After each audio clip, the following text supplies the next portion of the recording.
Merci Jean-Luc. On continue avec la même question, mais avec les acteurs nationaux, la même question que posée ce matin. Quel avenir pour les dispositifs d'aide?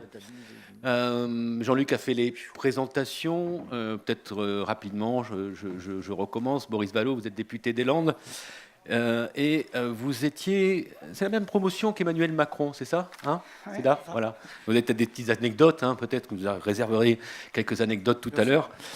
Politiques, bien sûr, hein, on ne rentre pas dans des choses privées. Ce n'est pas l'objet ici. Michel Piron, vous avez une vision, mais j'allais dire historique, en tout cas une vraie vision long terme sur le logement en France. Vous avez présidé le Conseil national de l'habitat pendant des années. On peut dire sans vexer les autres intervenants et participants que vous avez sur le logement vraiment une vision panoptique et on s'appuiera sur votre connaissance et votre perspicacité peut-être pour creuser certaines pistes. Sylvia Pinel, bonjour, vous êtes ancienne ministre du Logement, députée PRG et présidente du PRG également. On parle beaucoup de vous avec le dispositif d'investissement locatif loué ce matin par Michel. En tout cas, il a noté la relance qu'avait provoqué le Pinel. Michel Piron, je vous ai présenté. Stéphane Peu, député de Seine-Saint-Denis, qui a aussi une vraie expertise sur le logement, puisque Stéphane, tu es vice-président de Pleine Commune Aménagement, je ne me trompe pas? Non, Pleine Commune, pardon, et tu étais en charge de l'urbain et du logement. C'est bien ça? Oui. Et dans le micro. Et dans le micro, Stéphane. Et vice-président de la Fédération nationale des offices HLM, j'y tiens. Pardon, monsieur Surtout le vice. en ce moment. Pardon, ça monsieur durera le peut-être pas longtemps, mais tant que j'y suis, tant que ça existe, les organismes HLM, voilà. J'en suis le vice-président. Et nous accueillons également Frédéric Descrozaille, qui est député du Val-de-Marne de La République En Marche. Alors, vous n'avez pas une spécialité sur le logement, Frédéric Descrozaille, mais en même temps, il y a quelque chose d'intéressant dans votre pédigré. En même temps. Pardon? En même temps. En même temps? J'ai dit en même temps? Oui. Ah, mais c'est bien. Voilà, on est raccord déjà. Puisque vous participez au comité d'évaluation et de contrôle des politiques publiques. Et quand on entendait tout à l'heure Michel parler de ce que coûtait le logement, donc vous évaluez, donc vous devez avoir aussi quelque chose à nous dire sur cette évaluation de cet argent qu'on met dans le logement. J'ai cru comprendre, puisqu'il y avait une dépêche cette semaine, que le logement rapportait 74 millions d'euros aux collectivités locales, milliards, aux collectivités locales et à l'État, contre une dépense en face autour de 40 milliards d'euros. Donc on voit qu'il y a quand même un solde positif dans ce que rapporte le logement à la nation. Michel Piron, on a envie de commencer avec vous, avec Yves Legris et moi-même, parce que, donc, je le disais, vous avez une vision long terme sur le logement. Si on devait faire, première question, premier moment de ce débat, un petit regard sur ce qui a été fait ces dernières années, mais alors, ces dernières années, on peut vous remonter jusqu'à quand vous voulez en matière d'aide. Michel en a parlé ce matin. Et qu'est-ce qui s'est fait dernièrement, depuis le gouvernement d'Édouard Philippe? Qu'est-ce que vous diriez sur l'évolution de la place des aides au logement en France et qu'est-ce qui s'est passé, grosso modo, depuis un peu plus d'un an? Oui, on a combien de... Vous avez 7 minutes. Oui. Bon, je vais faire d'abord un petit préambule. Si vous voulez, je voudrais d'abord vous dire que je suis parfaitement réconforté maintenant que je sais, j'ai entendu ça tout à l'heure, que tous nos entretiens remonteront au niveau du gouvernement. Donc c'est quand même très, très encourageant. Et ça pourrait donner des résultats, sait-on jamais. Et donc ça, c'était mon préambule. Ensuite, si vous voulez, en guise d'introduction, je crois que ce qu'on est en train de réinterroger ici dans ces entretiens, à travers des témoignages d'ailleurs très très divers, et je trouve qu'ils contiennent aussi pas mal de concret, ce que j'aime bien, moi j'aime bien l'universel concret, c'est en fait la réinterrogation sur la question politique. Vous avez dit politique du logement, j'ai envie de dire quelle politique? Et je peux le mettre au pluriel. La question s'est posée dans le passé comme elle se pose aujourd'hui. Pourquoi elle se pose? Elle se pose d'abord parce que, ça, on ne peut pas faire table rase de cette situation. On est dans une situation au niveau du pays dans son ensemble qui est extraordinairement contrainte, extraordinairement difficile, sous le poids d'une dette considérable, qui fait que, je dirais, tout gouvernement prenant globalement des mesures responsables ne peut qu'être impopulaire au bout d'un an. Il n'y a aucun doute là-dessus, si vous voulez. Mais une fois ce préambule posé... Tout secteur confondu. malheureusement. Mais non. Alors, là où ça ensuite intervient la politique, en effet, c'est quelle politique, et est-ce que toutes les politiques doivent être traitées de la même manière? Vous venez de rappeler quand même que la question du logement, en termes financiers, si vous voulez, oui, moi j'étais sur un chiffre un peu inférieur, mais j'étais quand même bien au-delà de 60 milliards de retours, si vous voulez, en termes d'impôts, de taxes de toutes sortes, etc., pour 42 milliards de dépenses. On n'a pas si souvent des dépenses qui rapportent aussi gros. Je me permets quand même de faire cette observation qui rejoint toute celle de Michel Mouillard. Alors, j'ai entendu parler ici, récemment, il y a quelques mois, d'une politique de l'offre. J'ai moi-même plaidé dans le passé pour, en effet, qu'on retienne cette idée, notamment au moment du débat sur l'encadrement des loyers, que si on voulait faire baisser les loyers dans un certain nombre d'endroits, eh ben, c'était pas simplement en contrôlant, je dirais, en encadrant les loyers qu'on allait y parvenir, c'était bien en effet en augmentant l'offre par rapport à la demande, en tout cas en essayant de retrouver un équilibre, si vous voulez, notamment dans les endroits où vous avez 10 demandes de logement pour une offre. Et j'ai même entendu parler, je crois, de choc de l'offre. Pour l'instant, si vous voulez, ça ne m'a pas frappé outre mesure. Bon, le choc ne m'a pas fait particulièrement mal, si vous voulez. Mais je crains surtout que les signes avant-coureurs, et le premier d'entre tous, qui est celui des permis de construire, soit malheureusement très très négatif sur la suite. Alors vous me dites, le passé et aujourd'hui. Les permis baissent. Le passé, absolument. Alors le passé, je vais être très bref, j'ai Sylvia Pinel à côté de moi, mais Sylvia arrivait aussi, elle, après d'autres mesures, et notamment des mesures de Mme Duflot. On l'a bien vu, ça a été parfaitement souligné par Michel, moi je ne rajouterai rien à ce qu'il a dit. Il faut savoir que les actions, les choix politiques et budgétaires concernant le logement peuvent avoir en effet un impact certain, et malheureusement, les politiques du logement, depuis un certain nombre d'années, et là tout particulièrement, n'ont pas été je dirais, n'ont pas été très explicites. Elles se sont trop souvent, ou quand elles ont été explicites, et quand elles ont marché, car il y a eu des relances du logement, j'en ai vu en effet, et j'y ai participé, on a bien vu que c'était quand même le résultat de choix, notamment budgétaires. Et puis, quand il y a eu des récessions, si vous voulez, s'agissant, ou des retours en arrière, s'agissant notamment du rythme de construction, on a vu aussi que c'était lié, pas seulement, mais c'était lié à des mesures budgétaires. Or, aujourd'hui, le sentiment que j'ai, c'est que dans le système contraint où nous sommes, j'ai très peur, si vous voulez, que, je vais le dire comme je le pense, faute de politique du logement, on se contente d'une politique budgétaire. Et le temps, à ce moment-là, c'est celui du court terme qui prévaut et non plus celui du long terme. Alors, ma deuxième observation, si vous voulez, c'est est-ce que, alors pour justifier ça, il y a mille et un arguments, on les a entendus, je n'y reviens pas. La question aussi, c'est est-ce que le logement est un produit de consommation ordinaire ou est-ce que ça peut aussi être considéré comme un investissement? Ça a été souligné, y compris dans la spécificité des aides à préserver. De là, ça m'amène à la question générale que vous avez tous posée, des aides. Qu'est-ce qu'on fait quand on veut abattre un chien? On dit qu'il a la gale. Alors, je connais par cœur l'argument sur les aides qui seraient inflationnistes. Et là, je voudrais apporter ma petite touche sur ce thème des aides qui seraient inflationnistes. Je ne dirais pas que les aides ne sont pas inflationnistes ici ou là. Mais je ne dirais certainement pas que les aides sont inflationnistes et de manière générale. Donc, première question, est-ce que toutes les aides sont inflationnistes et surtout, où sont-elles inflationnistes?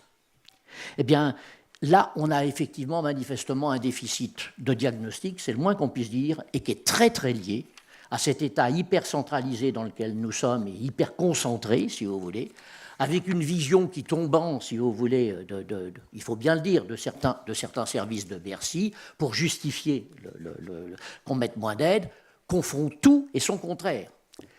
Quand on met des aides, je vais prendre simplement l'exemple du PTZ, qui est tout à fait essentiel sur la solvabilisation et sur le taux d'effort, si vous voulez, auquel on prête ou on ne prête pas, ce qui a été dit tout à l'heure excellemment par le directeur du Crédit Foncier. Eh bien, si je prends le PTZ, on a pris une mesure pour maintenir le PTZ uniquement dans les zones tendues et même les plus tendues, et on le supprime en zone B2 et C. Vous savez ce que ça veut dire? Ça veut dire qu'on met du PTZ à Paris, où il est totalement inefficient, parce qu'il ne sert jamais à déclencher l'achat. Il est totalement insuffisant par rapport au prix du logement à Paris. Les prix du logement sont tels à Paris que vous mettez du PTZ. La seule chose que vous faites en mettant du PTZ, vous alimentez la chaudière. Et là, il n'y a aucun doute, il a 9 chances sur 10 que le PTZ soit inflationniste et que un certain nombre d'aides, y compris dans l'APL, puisse être inflationniste. Quand vous avez, je le répète, un logement à vendre et que vous avez 10 acheteurs, si vous voulez, pour un logement, ben vous pouvez à peu près être sûr que les systèmes d'aide, si vous voulez, vont pousser encore les prix un petit peu plus haut. Ça peut être vrai même pour le promoteur.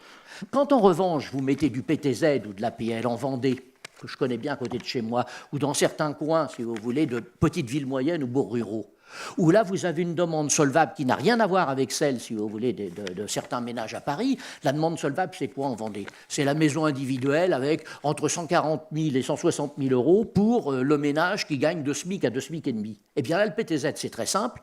Il est indispensable comme l'APL, il est complètement déclencheur de l'acte de la primo-accession. S'il n'est pas là, il n'y a pas de primo-accession, et s'il est là, il y a primo-accession, parce qu'on descend de 30% de taux d'effort. Donc, les aides inflation, si vous voulez, je conclurai simplement sur ce dernier point.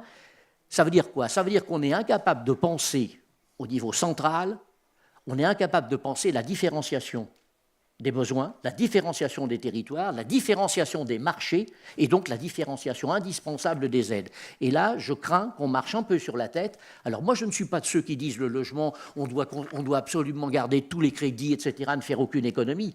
Mais si on cherche 2 milliards d'économies sur le logement, qu'au moins, si vous voulez, on les mette là où il le faut et surtout pas là où il ne le faut pas. Et donc là, j'interroge encore une fois véritablement le diagnostic et la capacité de l'État central à avoir un bon diagnostic. Oui. Pardonnez-moi, mais ça suppose qu'on étudie la demande, et donc que ce soit plutôt le choc de la demande que le choc d'offre, et que donc on regarde région par région, territoire par territoire, de manière extrêmement précise, et avec tous les acteurs locaux, au lieu de se contenter d'une vision technocratique, dictée par le budgétaire, et on voit aujourd'hui tout de même que les gens qui sont les plus modestes sont les plus pénalisés par la disparition des aides. Totalement d'accord sur le constat. Ça veut dire clairement qu'on a affaire, une fois de plus, à des macroéconomistes, si vous voulez, qui ont oublié simplement que la macroéconomie, ça devrait être, permettez-moi de vous le dire, la synthèse des microéconomies et l'arbitrage. Mais la macroéconomie, ça ne doit pas être un simple exercice d'abstraction. Je sais bien qu'on a des écoles en France, notamment, qui fabriquent, et vous le savez bien, qui forment des virtuoses de l'abstraction, mais ça serait pas mal que de temps en temps, si vous voulez, on redescende sur le terrain avec ses pieds. Et vous avez évoqué la question des territoires. Je crois que là aussi, est-ce qu'il y a un seul autre pays européen où on a une telle centralisation des décisions, je dis bien des décisions et des orientations au niveau de la politique du logement, alors que quand je fais la comparaison avec tout ce qui nous entoure, partout, vous avez les régions qui sont les autorités organisatrices la plupart du temps avec les collectivités territoriales. Il y a donc l'articulation, si vous voulez, région, intercommunalité ou autre collectivité à voir.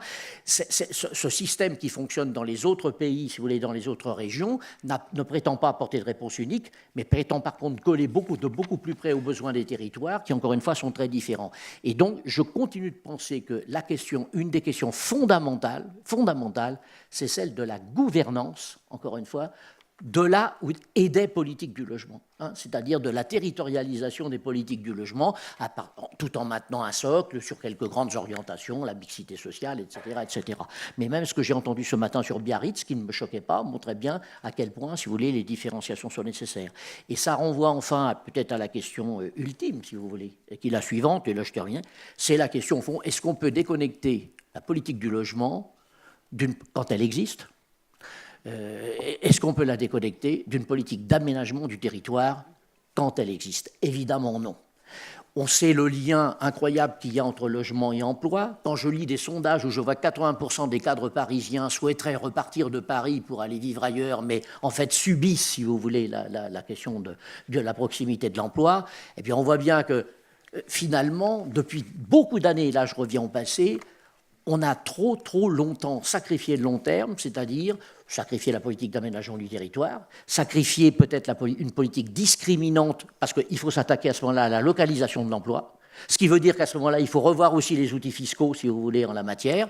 Les grandes années, les grandes années de la politique d'aménagement du territoire, je pense à Guichard et quelques autres, je vous rappelle, c'est des années où on pénalisait les installations dans les surconcentrations métropolitaines et on les favorisait, si vous voulez, dans les zones où il y avait moins de concentration. C'est une politique forcément de ville moyenne, c'est une politique, encore une fois, de favorisation, qui doit favoriser l'implantation des emplois, favorisant elle-même à ce moment-là le lien avec le logement, puis c'est une politique des mobilités. Ça, ce thème-là est là aussi.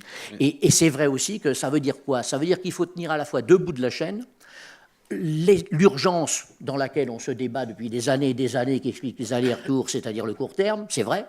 Mais si on met des politiques de court terme dans l'urgence indispensable, c'est pas possible. On peut pas, aucun ministre ne peut ne pas répondre, si vous voulez, à certaines questions de court terme. Mais si on le fait en ignorant complètement les perspectives de long terme, on arrive au système dans lequel on est, c'est-à-dire peut-être même une métropolisation outrancière avec une embolisation, si vous voulez, de très nombreuses cités, des montées de prix qu'on est incapable de maîtriser, et on continue d'alimenter la chaudière par-dessus le marché, je vous disais, en suivant la demande, au lieu d'essayer de corriger le tir par des politiques d'aménagement du territoire parallèlement du long terme. Et ça, c'est difficile parce qu'il faut le reconnaître, le temps politique, si vous voulez, enfin, le temps de l'effort, il est de court terme, et le temps des résultats, il est généralement de long terme. Et il n'y a pas beaucoup de politiques, si vous voulez, qui acceptent peut-être tout simplement de travailler pour leurs successeurs. Et donc, pour le moment, vous pensez qu'on est dans une métropolisation à outrance? Je pense effectivement qu'en fait, c'est une politique du fil de l'eau. C'est-à-dire la métropolisation se fait, et puis on se dit, on ne peut pas... Enfin, regardez, toute l'histoire du Grand Paris, ça n'est que ça, si vous voulez. C'est presque on dirait, les politiques ont complètement perdu la main. Des villes moyennes de 100 ou 150 000 habitants à 100 km, si vous voulez, ne posent pas de problème, donc on laisse tomber. Et au fil de l'eau, là, alors c'est les milliards qui vont être en question, bien sûr. On s'émeut énormément d'un aéroport Notre-Dame-des-Landes qui aurait coûté 500 millions, si vous voulez, ce qui était un scandale.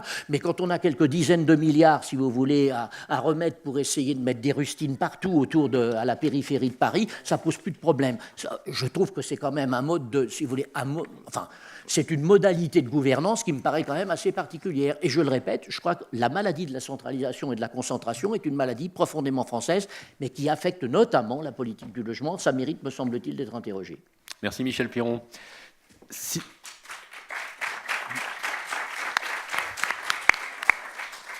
Sylvia Pinel, même question. Quel regard vous portez sur les politiques du logement 20, 30, 40, vous avez le droit de remonter jusqu'à quand vous voulez. Vous avez été ministre, donc je suppose que vous avez un regard assez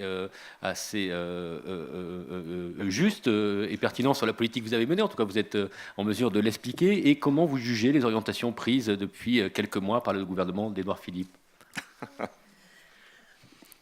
Bien, merci. D'abord, merci de m'accueillir. Je suis heureuse de pouvoir être là cette année, puisque je vous avais fait faux bond lorsque j'étais au gouvernement. Je me souviens que c'était le jour où je présentais le plan de relance, justement, qui a été évoqué tout à l'heure. Et dont on avait parlé. On avait profité pour être dans la j'espère parfaite que vous en aviez actualité. parlé. En tout cas, c'est un moment important, ces entretiens. Et depuis que je suis arrivée, je note la qualité des débats, des échanges, même si on peut parfois ne pas ressentir les choses de la même manière. Mais c'est tout l'intérêt, justement, de nos entretiens de ce jour. Moi, je ne voudrais pas tellement parler d'histoire et faire ici l'ancienne ministre qui vient de donner et délivrer des recettes toutes faites. Mais on n'avait pas encore aux propositions. C'est juste un regard sur ce qu'on a fait. Dans le regard de ce que j'ai pu faire et pu mener, c'est quelques ressentis qui me semblent importants et qu'il ne faut jamais perdre de vue. D'abord, dire que la politique du logement, c'est un élément essentiel de l'aménagement du territoire. C'est aussi une politique qui est importante au quotidien pour tous nos concitoyens, quel que soit le lieu où ils vivent.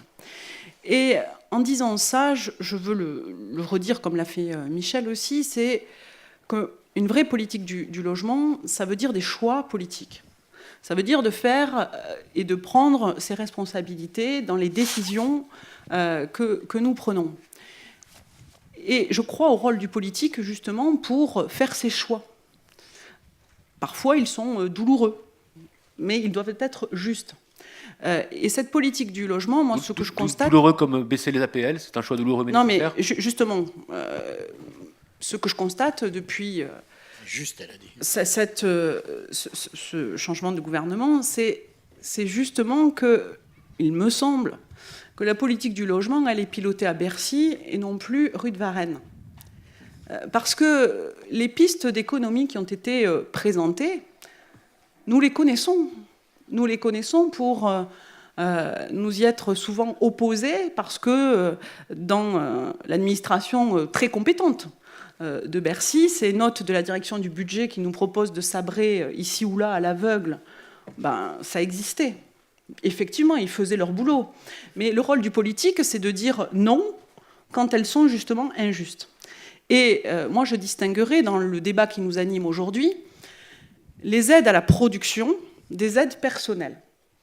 Pour moi, les aides personnelles, elles sont liées à la situation des bénéficiaires, et tout à l'heure, cela a été très justement rappelé par vous, madame, quels sont les profils des bénéficiaires des aides au logement.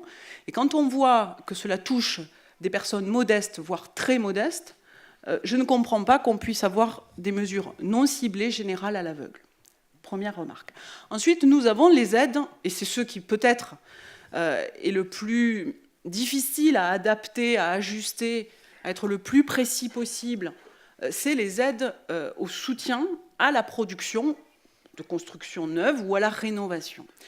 Et là, moi, ce qui m'avait animé, c'était d'agir à la fois sur tous les segments du logement, c'est-à-dire le logement social, la primo-accession, avec un PTZ dans le neuf et dans l'ancien, et le logement intermédiaire dans les zones de tension où il y a un écart de prix important entre le locatif social et le logement libre.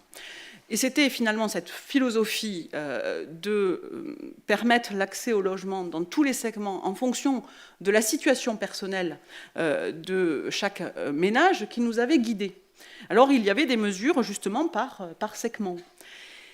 Et aujourd'hui, le en même temps APL accession, le en même temps PTZ, le en même temps dispositif Pinel et le en même temps APL fait que je porte un regard très critique sur les conséquences en termes d'emploi, en termes de croissance et en termes d'accès au logement.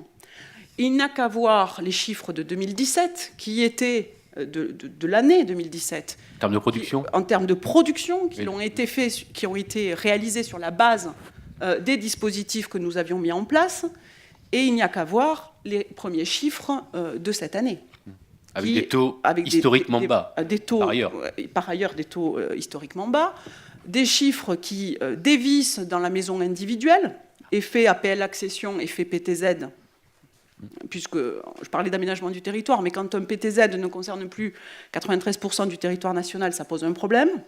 Recentrage du dispositif d'investissement locatif dans certains territoires qui sont en tension malgré tout, parce qu'on a sorti le B2, mais le B2 dans une zone littorale, c'est beaucoup de difficultés, notamment quand il y a aussi du tourisme. J'ai été ministre du tourisme, donc je sais que le foncier il est souvent utilisé pour des investissements touristiques. Et du coup, pour la question du logement des personnes qui vivent là, c'est très compliqué. Donc cette question-là, moi, m'a fait toujours penser qu'à la fois, bien sûr, il faut une politique nationale avec des orientations nationales, mais que il y a la nécessité d'avoir un regard territorialisé sur un certain nombre de dispositifs.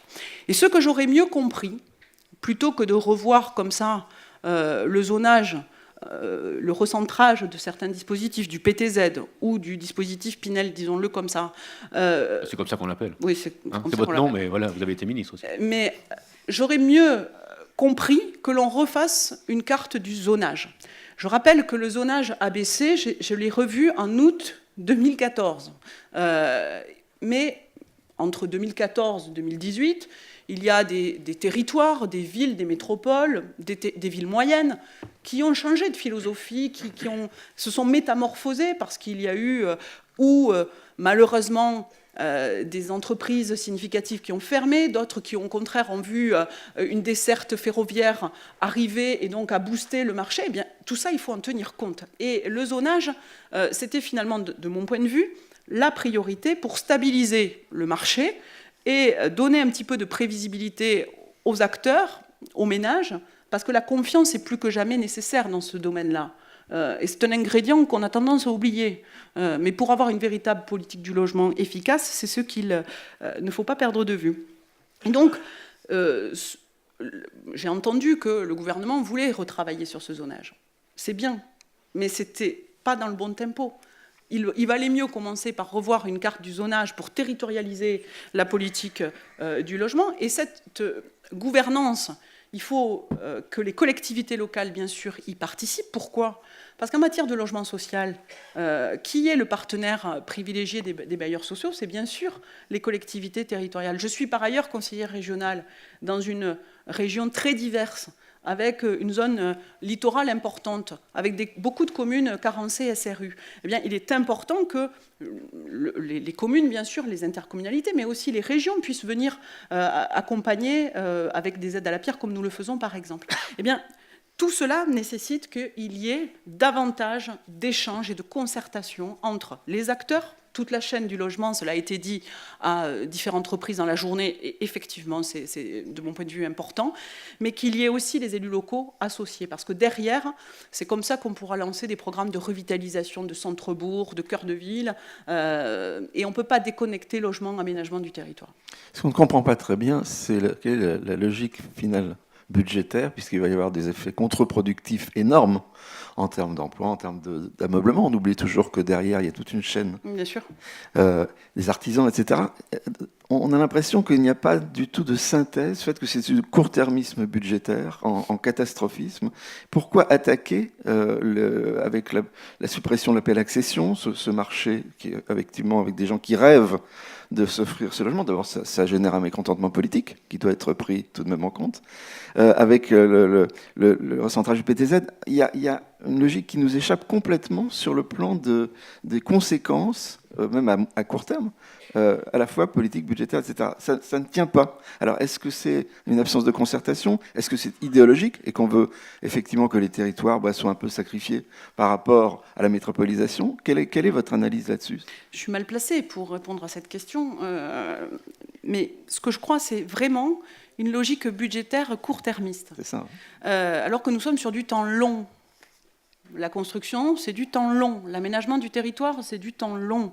Et les dispositifs qui avaient été mis en place, il faut les pérenniser pour avoir justement une relance véritable, et une relance qui soit suffisamment ancrée pour ensuite revoir justement, en fonction du zonage, comme je le disais tout à l'heure.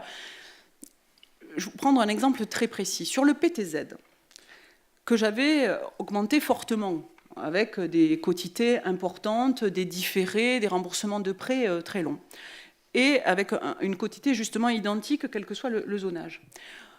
Dans 2-3 ans, avec un marché soutenu, on aurait pu imaginer de redistinguer, de redifférencier, de recibler le PTZ, par exemple, parce que le PTZ version définitive, c'était, de mémoire, 1,3 milliard d'euros par an. Je regarde Boris qui devait se souvenir de ces chiffres, je crois que c'est ça. Donc c'est vrai que c'est de l'argent public, mais l'argent public, il faut le calibrer, le regarder. Et moi, c'était vraiment un débat que j'avais régulièrement avec Bercy, les 40 milliards d'un côté, et c'est tout. On oubliait de regarder aussi les recettes fiscales. 74 de l'autre. Voilà. Et c'est quand même important de le rappeler. Et surtout les années où la construction, comme en 2017, a atteint des chiffres importants. On avait, avec 420 000 logements, les rentrées fiscales, elles sont plus importantes que là, lorsqu'il y en a 300 000.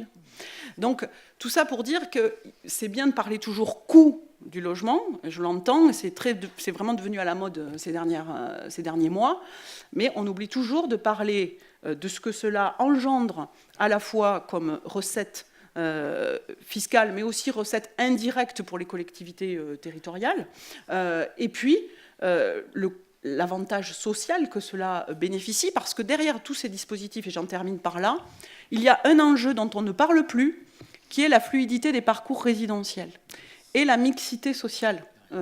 Et je suis inquiète quand je vois à la fois la loi de finances pour 2018, doublée de la loi Elan, et nous avons, avec Stéphane, beaucoup bataillé sur un certain nombre de points dans la loi Elan là-dessus, parce que la mixité sociale, la cohésion, c'est aussi important, parce qu'on ne peut pas avoir une politique d'aménagement du territoire, une politique du logement, si on ne tient pas compte aussi de la sociologie et des profils des personnes qui vivent dans certains quartiers, dans certains territoires, pour ne pas recréer de ghettos.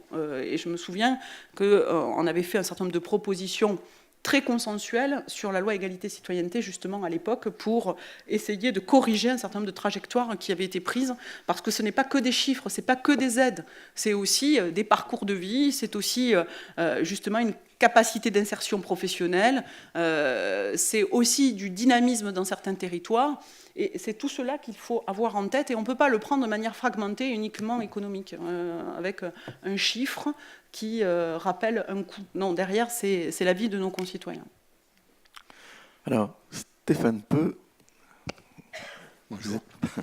vous êtes ici, tout de même, vous représentez une agglomération, une commune qui est au cœur un peu de tout ça, parce que vous êtes dans le grand Paris, la grande communauté parisienne, avec une population qui est souvent assez pauvre.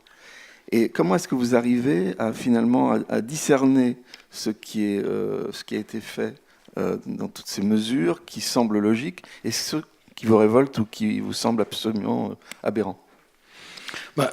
D'abord, si on en reste à cette première partie du débat, c'est-à-dire d'essayer rétrospectivement de regarder comment les choses elles ont évolué, moi j'ai envie de dire il en va du logement comme de beaucoup d'autres aspects des politiques sociales et économiques dans notre pays. C'est-à-dire c'est la mainmise depuis 30 ans, de plus en plus progressive et de plus en plus prégnante de la financiarisation de l'économie. Et un pays comme la France, qui a su bâtir au cours des décennies et du siècle passé un consensus des partenaires sociaux et un consensus politique autour de ce qu'on appelait une république sociale, en fabriquant des choses aussi diverses que la sécurité sociale, la retraite par répartition, créer une mixité de l'économie dans la problématique du logement, avec une jambe publique régulée et une jambe privée. Tout ça est aujourd'hui remis en cause sans que cette remise en cause s'appuie sur une vision politique, une vision d'avenir pour le pays, si ce n'est d'obéir à des injonctions court-termistes, ça a été dit par mes deux prédécesseurs, qui sont les injonctions court-termistes de la financiarisation de l'économie. Et j'ai envie de dire, il en va du logement comme du reste, si on ne rompt pas avec... je ne parle pas secteur privé, secteur public, hein. Je crois à l'équilibre des deux. Mais si on ne rompt pas, pour le privé comme pour le public, avec la financiarisation à outrance de l'économie, on a à chaque fois, et c'est vrai avec la loi Elan ou la loi de finances de l'an dernier, j'espère que la majorité parlementaire va, au fil de la mandature, évoluer de ce point de vue. Mais aujourd'hui, on a le sentiment que face à des problèmes, aux problèmes de notre pays, il est plaqué un dogme, un dogme hors sol, qui est le dogme libéral, hein, avec des effets catastrophiques. Il n'y avait pas besoin d'être grand clair pour deviner qu'en réduisant et en asséchant les organismes HLM de l'essentiel de leurs fonds propres par les mesures prises par la loi de finances, plus tout ce qui a été dit sur la réduction automatique, sans discernement des territoires, des différentes aides qui ont été citées tout à l'heure, on allait aller vers une chute de la production. Et donc, en guise de choc de l'offre, on allait avoir un choc de la récession. Et c'est ce qui est en train de se passer. Il n'y avait pas besoin, c'était pas idéologique, c'était pas dogmatique, c'était juste d'écouter ceux qui avaient été, et on aurait pu fabriquer un consensus sur le sujet, des praticiens et des gens qui en... Bon. Et si vous voulez, moi je suis frappé par les ravages des effets de la financiarisation de l'économie et le fait que le politique démissionne face à cela. Je vais vous prendre un exemple qui n'est pas celui du logement, mais que je cite fréquemment. Quand, en 1900, on fait la première ligne du métro à Paris, la RATP emprunte auprès de la Caisse des dépôts à des prêts à taux bonifiés sur 80 ans. La ligne 1 du métro a remboursé ses derniers prêts en 1980. Quand aujourd'hui, on fait le métro du Grand Paris, qui est une infrastructure en tout point comparable du point de vue de la durée, de l'utilité sociale, etc. La Société du Grand Paris emprunte sur des durées de 20 ans sur les marchés financiers. donc à des taux qui ne sont pas du tout les taux bonifiés de la Caisse des dépôts. Qu'est-ce qui explique ça? Qu'est-ce qui justifie le métro, la durée du métro en 1900, sa durée de vie, ce que ça pesait du point de vue de l'aménagement de la ville, de la métropole, était le même? Qu'est-ce qui justifie qu'on impose un tel gaspillage d'argent public? Parce qu'au final, c'est beaucoup d'argent public de gaspiller, avec des taux d'intérêt extrêmement élevés et avec des durées d'investissement et d'emprunt qui sont tellement courts qu'ils ont un coût pour la collectivité beaucoup plus fort. Si ce n'est des injonctions qui sont contraires à l'intérêt général, contraires à des politiques publiques, contraires à l'aménagement du territoire. Et donc, à un moment donné, tant que les politiques diront pas stop, on remet des visions de moyen terme et de long terme, on remet de la socialisation de l'économie, on redonne, s'agissant des infrastructures et des enjeux qui sont primordiaux pour l'avenir de notre pays, on remet l'intérêt public au cœur. Je pense qu'on assistera à une dérive qui affaiblit notre pays, parce que je ne pense pas que dans quelque domaine que ce soit, la financiarisation de l'économie à outrance, sans correction, sans vision politique en face, ait été un tant soit peu utile à notre pays, l'a renforcé, l'a conforté, l'a musclé. En aucune manière, il l'a plutôt affaibli.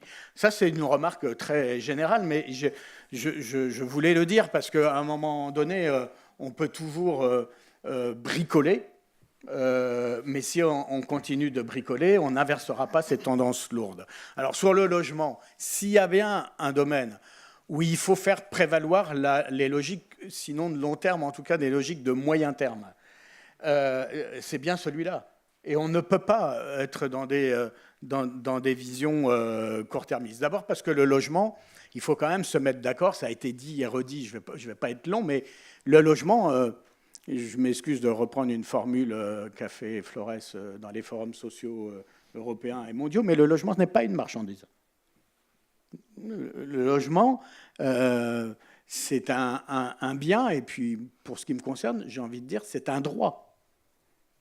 Un peu un droit au même titre que le droit à l'éducation ou le droit à la santé. Ça fait partie des biens de première nécessité. Ce n'est pas facultatif, c'est indispensable. Donc c'est un droit.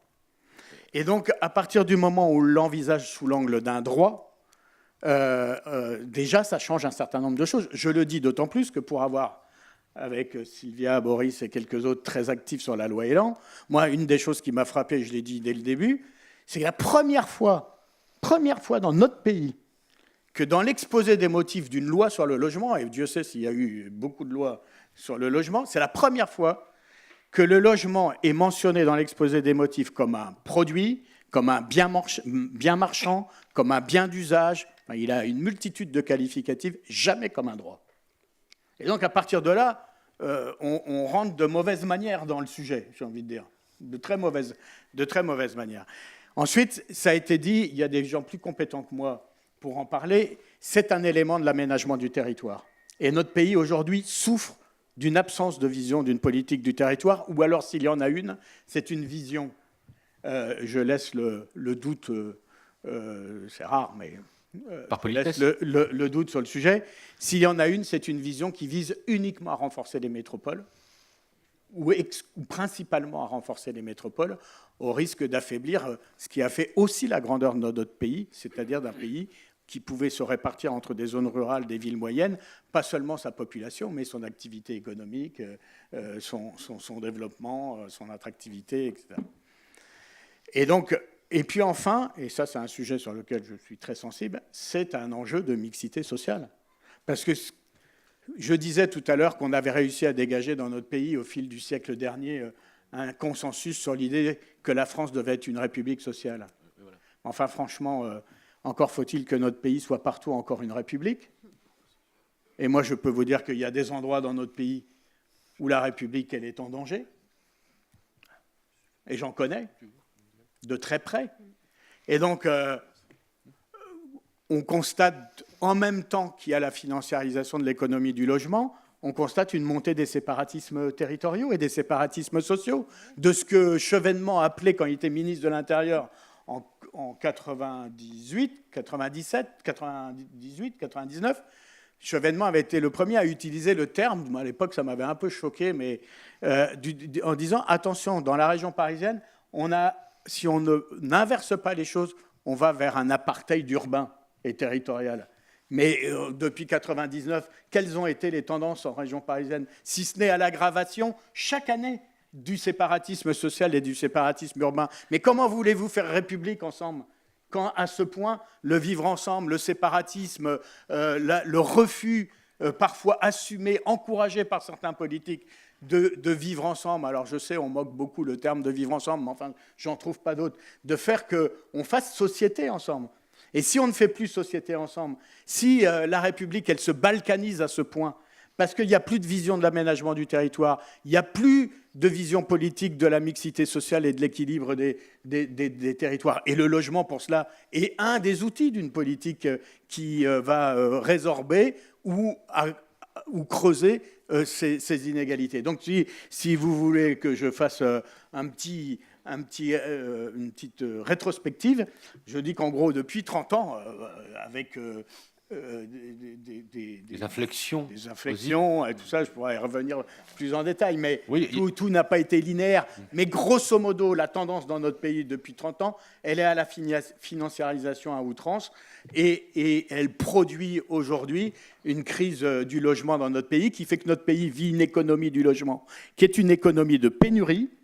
Et c'est une économie de pénurie qui fait que les prix à l'achat, à la location, ne cessent d'augmenter, que la part et que la principale cause de la dégradation du pouvoir d'achat, puisqu'on parle beaucoup de pouvoir d'achat en cette rentrée, depuis ces 15 dernières années, c'est la part que prend le logement dans le budget des ménages, qu'ils soient propriétaires, locataires sociaux ou locataires du secteur privé, tout statut d'occupation confondu, et qu'à un moment donné, je pense qu'on peut infléchir cette politique, qu'on a les moyens de le faire, sans pour autant venir peser de manière inconsidérée sur les finances publiques, parce que le génie français dans ce domaine a justement été capable de créer un grand secteur du logement locatif aidé qui ne reposait pas seulement sur les finances publiques de l'État, mais qui reposait sur les partenaires sociaux avec le 1%, avec la Caisse des dépôts, qui est quand même une belle invention française, menacée en ce moment, mais qui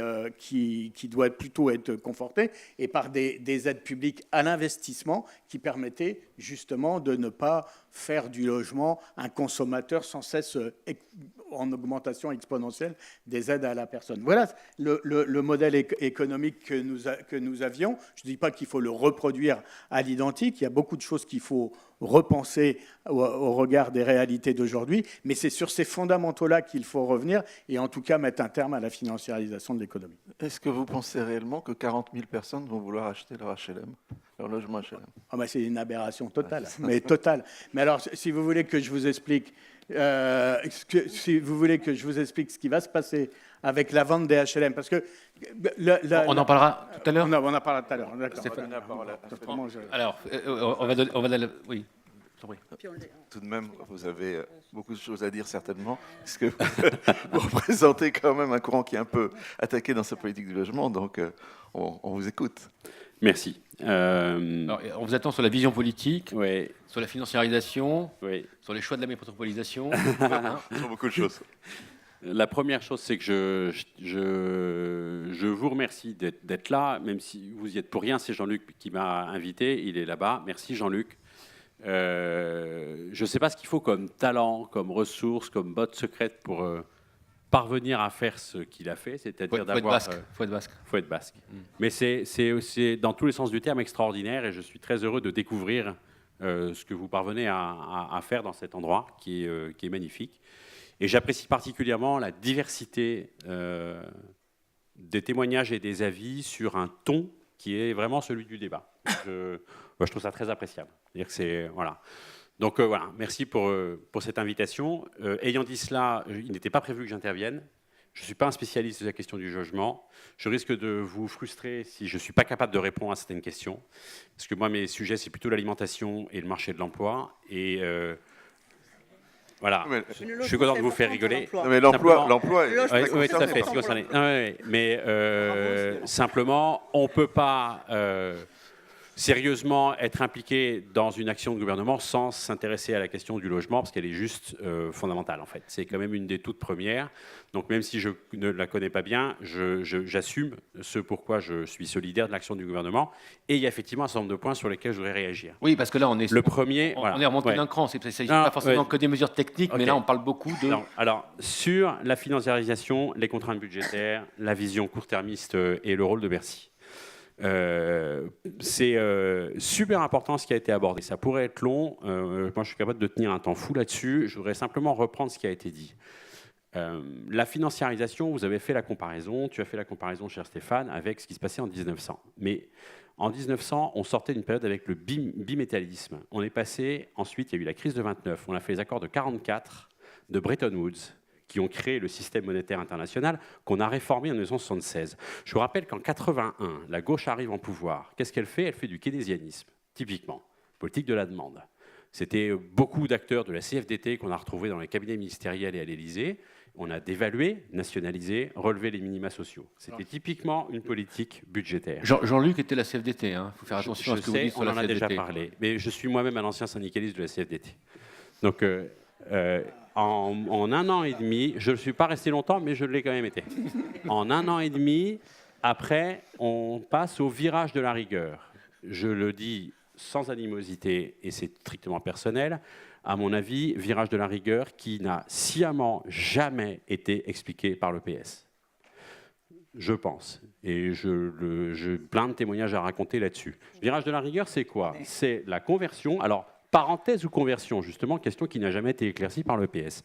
À mon avis, c'était une conversion des acteurs du PS à des politiques économiques traditionnellement de droite. Rigueur budgétaire, lutte contre l'inflation et ouverture du capital en gros privatisation, dont je rappelle qu'elles ont été massives sous l'ère de Jospin. Toutes les gauches d'Europe se sont converties à ces politiques. Dans les années 80, c'est là qu'on a adopté l'actuelle politique fiscale sur le capital et qu'on a libéralisé les mouvements de capitaux.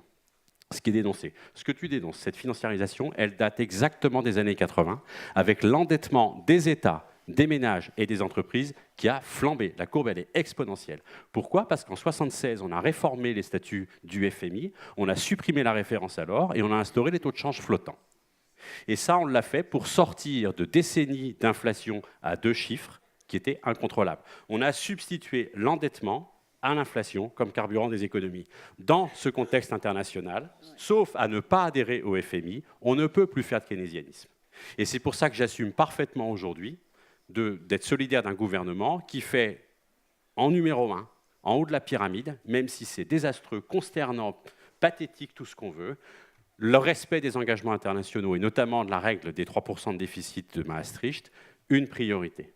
On doit tenir la dépense publique et se maintenir en dessous des 3% pour rétablir une crédibilité à l'international et parce que nous dépendons des marchés financiers pour payer nos fonctionnaires. Jusqu'à ce que nous convainquions des alliés de réformer les statuts du FMI et d'adopter un autre système monétaire international, qui est la boîte noire de ce qui nous a pété à la figure en 2007, jusqu'à ce que nous soyons assez forts pour cela, nous ne pouvons rien faire sur ce sujet à l'échelle de l'Hexagone. J'en suis convaincu. C'est de la politique. Et là-dessus, je fais référence justement à la relance du multilatéralisme que porte le président Macron, parce qu'il parle justement d'une relance de l'OMC, la poursuite de cet accord de la Jamaïque de 1976, accord de Kingston, dont on n'a jamais entendu parler. C'est juste quand même une réforme de Bretton Woods qui était à l'agonie dans les années 60. Dès les années 60. La réforme du multilatéralisme, c'est la relance de l'OMC. C'est la relance de l'OMC qui est née des accords de Marrakech de 1994, qui sont, eux, effectivement, fondés sur cette approche monétariste qui a fondé cette réforme des statuts du FMI et dont il est avéré qu'en fait, c'est reposé sur un diagnostic qui est faux, ne serait-ce que sur le plan la question alimentaire mondiale. Au-delà de la maîtrise des dépenses, parce que là, vous parlez de maîtrise... Je referme la parenthèse. Oui, au-delà de la maîtrise des dépenses, ce qui est mis en cause, ce n'est pas tant la maîtrise des dépenses que certains choix qui ont été faits sur certains territoires. On a parlé des métropoles, on va y venir. Dans ce contexte, encore juste un tout petit mot, Bercy à bon dos. Moi-même, pendant des années, j'ai dit, mais c'est effrayant en France, on est gouverné par la direction du Trésor, Bercy, ils sont infernaux. Eh bien, depuis un an, un des trucs que j'ai découvert en tant que député, c'est que Bercy, il a bon dos.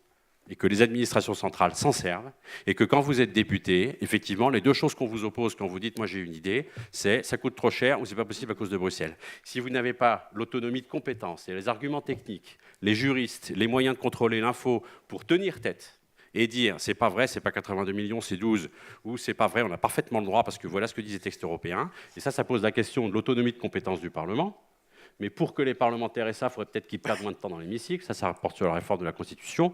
C'est pas le sujet, mais on pourrait aussi en parler. Parce que on a plein de contradictions. Donc Bercy a bon dos, en fait. Tout le monde s'en sert. Tout le monde s'en sert. Donc, et je taperai pas dessus, c'est comme dans une entreprise, le DAF ou le chef comptable, c'est l'emmerdeur. S'il empêche de toucher en rond, de tourner en rond. Heureusement qu'il est là, et c'est pas lui qui définit la stratégie de l'entreprise, je suis désolé.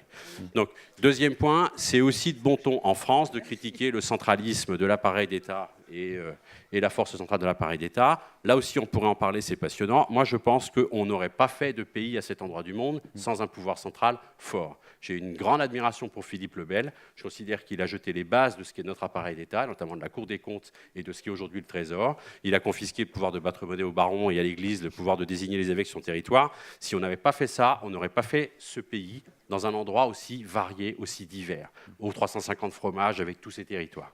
Et donc, il est de bon ton de dire, oui, mais Paris ne comprend pas, la périphérie, etc. N'empêche que c'est comme ça qu'on l'a fait, ce pays, c'est comme ça qu'on l'aime et qu'on l'a voulu. Et c'est pour ça qu'on est universaliste, d'ailleurs, dans notre culture. Et que quand on s'est mis d'accord à 3 sur un truc, si ce n'est pas vrai pour la terre entière, c'est qu'on a mal réfléchi. Très français, ça. Donc, voilà, je voulais juste relativiser ce qui s'était dit sur la critique budgétaire et puis pouvoir central. Maintenant, dans la politique que nous conduisons, telle que moi je l'approche, ce n'est pas le logement en tant que tel. Ce n'est pas l'emploi, ce n'est pas la formation, c'est un tout. Et le tout auquel on s'attaque, c'est de s'attaquer à toutes les poches d'entre-soi que la France a fabriquées. On est des champions pour ça. Moi, je l'ai vu sur le marché de l'emploi. On a un marché de l'emploi qui est outrageusement caractérisé par ça. La reproduction des entre-soi, de la formation initiale et des métiers et des secteurs, avec une aversion a priori infernale pour aller chercher un type qui ne connaît pas mon métier, qui n'a jamais travaillé dans mon secteur ou qui n'a pas la même formation que moi. C'est odieux. Et ça, on l'a fait partout, on l'a reproduit dans les territoires. Puis après, l'appareil d'État se complexifie, identifie des poches de mal-être, de marginalité, de précarité, et met en place des dispositifs pour compenser. Et bien, la politique du gouvernement, c'est de casser la politique de compensation pour viser de l'épanouissement. Et l'épanouissement, c'est simplement de se sentir un peu plus auteur chacun de sa propre vie. Et ben pour le logement, pour l'emploi, pour la formation, et c'est pour ça aussi qu'on fait cette fiscalité, ce qu'on vise, c'est qu'il y ait plus de flexibilité, plus de souplesse, plus de facilité. Qu'un gamin ou que quelqu'un qui change de carrière en milieu de vie, qui habite dans le 77 à Meaux, même à peine plus loin que chez moi, j'habite Brie-sur-Marne, dont la formation est à Boulogne ou à Nanterre, il ne fera pas 1h15 ou 1h30 tous les matins et tous les soirs. Il ne le fera pas. Je peux vous dire qu'un employeur, au-delà d'une heure de trajet le matin et le soir, il ne prend pas, il ne recrute pas, il ne prend pas le risque.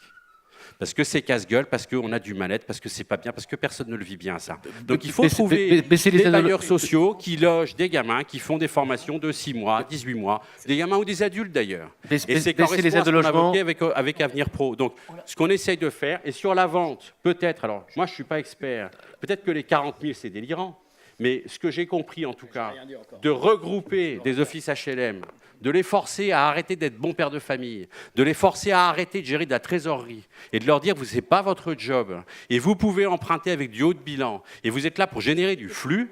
Si on vend un logement à Paris, ça peut rapporter facilement 1 million avec lequel on peut faire, si vous le savez mieux que moi, mais je l'ai retenu, 5 fois de production de logement social, puisqu'il faut 200 000 euros de fonds propres pour créer un logement social en région parisienne. En moyenne, donc, on parle de 2 à 3 logements. Créer du flux, c'est bien l'idée avec cette politique.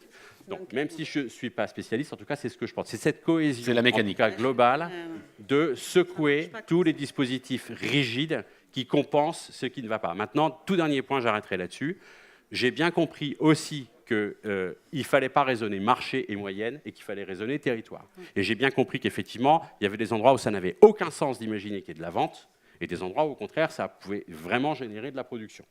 Et ce que je pense, et ce que j'ai compris, j'ai un collègue, François Jolivet, qui connaît bien ces questions, que j'ai d'ailleurs présenté à Jean-Luc Béraud il n'y a pas très longtemps, qui est spécialiste là-dessus. Moi, je m'appuie sur lui pour comprendre, en fait, ce qu'on fait en matière de logement. Et lui, il est le premier à me dire, le défaut de ce qu'on fait pour l'instant, et il faudra qu'on y aille, c'est qu'on ne pense pas objectifs territoriaux. On est encore prisonnier d'objectifs économiques et marchés. Mais en tout cas, c'est dans ce sens-là qu'on va. Il ne va pas y avoir dans la loi une contrainte de vente sur les 40 000 euros, ça j'en suis sûr. Julien de Normandie l'a encore confirmé tout à l'heure, de logements sociaux, pardon. Mais c'est pour pousser, encore une fois, à ce qu'il y ait du flux. Et pour en arriver à cette logique territoriale, il faudra quand même bien trouver quels sont les bons critères, puisque le principe de l'égalité devant la loi ou le fait qu'on a effectivement hors expérimentation un appareil d'État central, il faudra trouver les bons critères pour que ça s'applique là où il y en a besoin, quitte à réactualiser peut-être plus que tous les 4 ans la carte dont vous parliez tout à l'heure, Madame la Ministre. Alors, avant de réagir, je vois que beaucoup veulent réagir à votre intervention. On va d'abord écouter Boris Vallaud, rapidement, puisque beaucoup de choses ont déjà été dites, les politiques du logement et ce qui a été fait depuis quelques mois. Frédéric Descrozaille nous disait qu'il visait l'épanouissement. Est-ce que ce qui a été fait en matière de logement vise à l'épanouissement des acteurs et des bénéficiaires du logement et de la production de logements en France? Je vais vous répondre, mais je vais quand même aussi un peu réagir, tout en ayant l'honnêteté de dire que je n'ai pas compris grand-chose à ce que a dit notre collègue de La République En Marche. Je pense que le président Macron aurait peut-être dit que c'était des lasagnes avec de la paella, mais voilà, beaucoup de choses m'ont échappé. Change de ton, là. Si je le dis, c'est que aujourd'hui, on a eu il y a quelques jours les chiffres du logement. Et qu'il faut avoir la modestie de constater que ça va bien plus mal qu'il y a un an, sur les permis de construire, sur les mises en chantier, sur les livraisons de logements. Je partage une partie de ce qu'a dit Stéphane Peu, mais je dirais aussi que ce que l'on peut constater, en tout cas, je crois, depuis la réforme Barre de 76 ou 77, je ne sais plus exactement, c'est qu'il y a une relative constante quand même des mécanismes d'aide au logement en France, que ce soit les aides fiscales, que ce soit en effet les aides publiques à travers les aides à la pierre, mais même les aides à la personne. L'articulation est grosso modo la même si, en effet, il y a une financiarisation, un désengagement de l'État, une substitution des collectivités locales, un recours croissant aux fonds propres des organismes de logements sociaux. Ça veut dire qu'en réalité, la question du logement qui nous occupe là, elle nous occupait sans doute de la même manière il y a 30 ans, et je crains qu'elle nous occupe de la même manière dans 30 ans encore, parce que les enjeux sociaux, territoriaux, environnementaux changent évidemment rapidement. C'est pour ça que la question du logement, elle est sans doute une question économique, elle est une question environnementale, elle est une question sociale. On a évoqué la question de la mixité, de la ségrégation sociale, de la ghettoisation, de l'explosion des inégalités et parfois d'un certain nombre de territoires qui pourraient menacer de faire sécession. Et au fond, on est tenté d'en tirer des conclusions qui pourraient être hâtives et qui consisteraient à dire finalement la politique du logement, des aides au logement, ça coûte un pognon de dingue et ça ne marche pas. Et là, évidemment, si on regarde depuis 30 ans, force est de constater que même si le mal logement subsiste, même si on a un certain nombre de défis fondamentaux à relever, eh bien que les logements, enfin l'offre de logement a cru plus rapidement que la population, que le mal logement qui demeure encore un problème majeur pour 7 à 8 millions de nos concitoyens a quand même connu un certain nombre de progrès. Quand on se compare avec les pays européens, on a une dépense qui est à peu près dans la moyenne des pays européens. On a un parc de logement social qui est l'un des plus importants d'Europe. Et on construit, je crois, rapporté à notre population, plus qu'en Grande-Bretagne et en Allemagne. Cela ne veut pas dire qu'il ne faut pas envisager un certain nombre de réformes. Mais il faut se garder de confondre la réforme et la liquidation. Parce que je crois que Sylvia Pinel l'a dit tout à l'heure, la question de la confiance, c'est-à-dire de la stabilité des dispositifs réglementaires et législatifs, la question de la visibilité à moyen et long terme est une des conditions sine qua non pour que le logement puisse continuer de prospérer et les investisseurs de le faire. Or là, si on doit avoir un regard rétrospectif, en effet, après un travail important au milieu de la crise, entre fin 2014 et début 2017, il y a un redressement des chiffres du logement. Et puis, depuis lors, au motif de réparer 30 ans de turpitude, mais qui ne me paraissent pas si avérés que cela, eh bien, on a déstabilisé ce marché qui était en train de se reconstruire, avec des conséquences qui sont immédiates, je les ai évoquées tout à l'heure, mais qui me paraissent être aussi devant nous, parce que nous sommes en effet à la fois dans une logique comptable et financière, mais que demande-t-on d'autre à la direction du budget que d'avoir une logique comptable et financière? Mais c'est bien l'objet des arbitrages interministériels, le rôle du Premier ministre et du Président de la République, que d'opérer des compromis entre des injonctions qui peuvent parfois passer pour contradictoires. Il y a cette logique-là.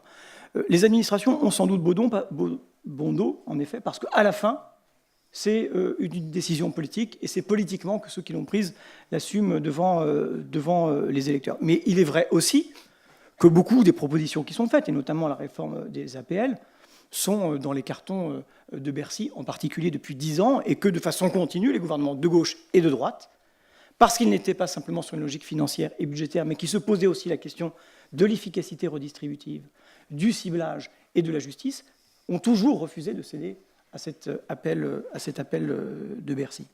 Et je pense qu'avec la loi Elan, avec ce qui pourrait advenir du rapport CAP 2022, beaucoup des difficultés que le logement connaît aujourd'hui sont en réalité devant nous. Et ça a été dit à plusieurs reprises, je crois qu'on a raison de dire que le logement ne doit pas être hors marché. D'ailleurs, Stéphane Peu ne l'a pas dit, il y a un secteur public, un secteur privé. Mais qu'à tout le moins, ça n'est pas une marchandise comme les autres. Et que on mesure mal encore les effets sociaux, spatiaux, les risques ségrégatifs des mesures qui sont prises.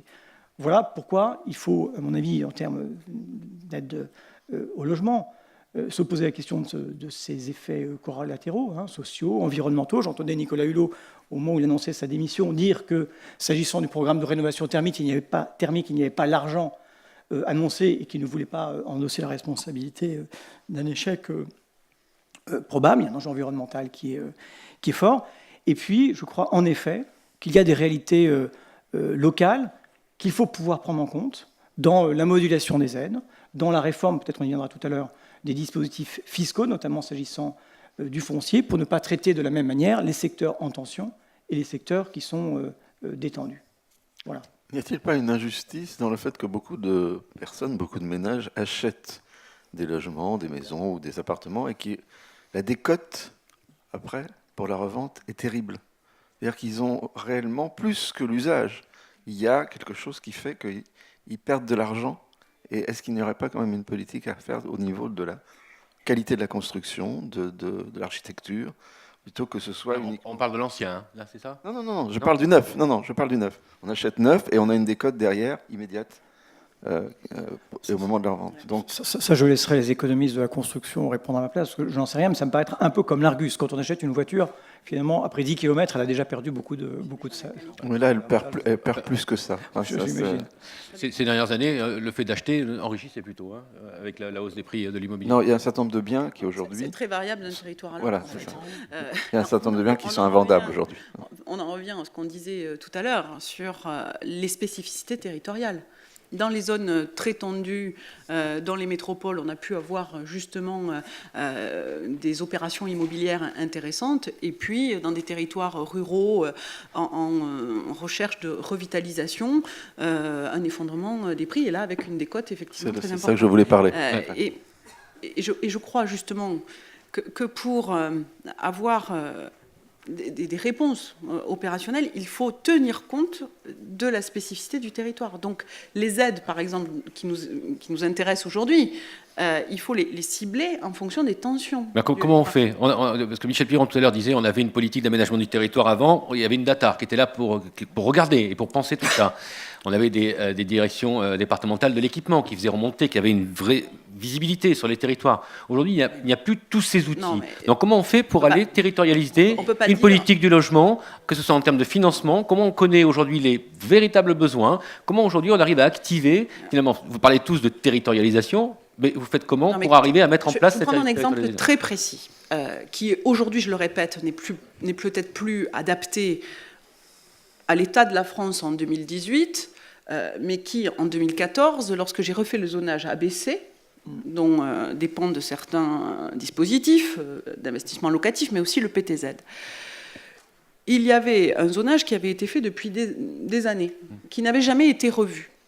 Et nous avions justement un certain nombre de métropoles qui n'étaient pas classées dans la bonne catégorie justement de dispositifs. Et cela avait des conséquences à la fois pour l'accession à la propriété, des conséquences sur la tension du marché immobilier et le plafond de loyer pour les investissements locatifs. Et finalement, toute la mécanique au départ était fausse, puisque le zonage n'était pas adapté. Et pour s'appuyer, pour refaire un zonage territorialisé, on peut pas. Moi, j'entendais tout à l'heure notre collègue qui disait l'administration. Mais moi, j'ai le plus grand respect pour l'administration. J'ai été ministre à Bercy. Donc, je connais la qualité des fonctionnaires de Bercy. J'ai été ministre du Logement et de l'Aménagement du Territoire. Et j'avais les DDT, les DREAL, le CGET, la direction de la ville sous ma responsabilité. Donc, je connais la qualité de ces agents et de ces fonctionnaires. Mais je sais aussi et Boris l'a très bien dit, à Bercy, ils sont dans un rôle d'économie budgétaire, de sérieux budgétaire, que je ne remets pas en cause. Parce que les engagements européens de la France, je les partage. Moi, je suis une fédéraliste européenne. Donc, s'il y a quelqu'un qui comprend le sérieux budgétaire et cette logique-là, oui. Mais je sais aussi que le politique, c'est faire des choix budgétaires. Et je le dis tout net, entre les 5 € d'APL, la suppression de l'APL accession pour quelques centaines de millions d'euros dans le budget de l'État, je sais aussi qu'on aurait pu faire d'autres choix que cela, parce que ce n'était quand même pas des dépenses inconsidérées. C'est une question de choix et de priorité. Moi, entre le budget du logement qui sert à loger dignement nos concitoyens, à produire, à faire de l'emploi, puisque un logement, 2 emplois, à avoir des rentrées fiscales, je préfère soutenir les mesures du plan de relance que j'avais présenté, peut-être, et ne pas faire d'autres choix budgétaires que vous avez faits. Et je ne citerai pas la réforme de l'ISF, par exemple. Mais c'est un exemple. Mais vous en avez parlé. Et on pourrait en trouver d'autres. Donc, tout ça pour dire, et je veux terminer par là, que pour moi, la politique du logement, elle doit être une priorité. Une priorité parce que derrière, il y a tellement de choses qui en découlent. Et si je me suis battue contre les fameuses notes d'économie budgétaire imaginées de manière très responsable par des fonctionnaires, c'est pas pour taper sur eux.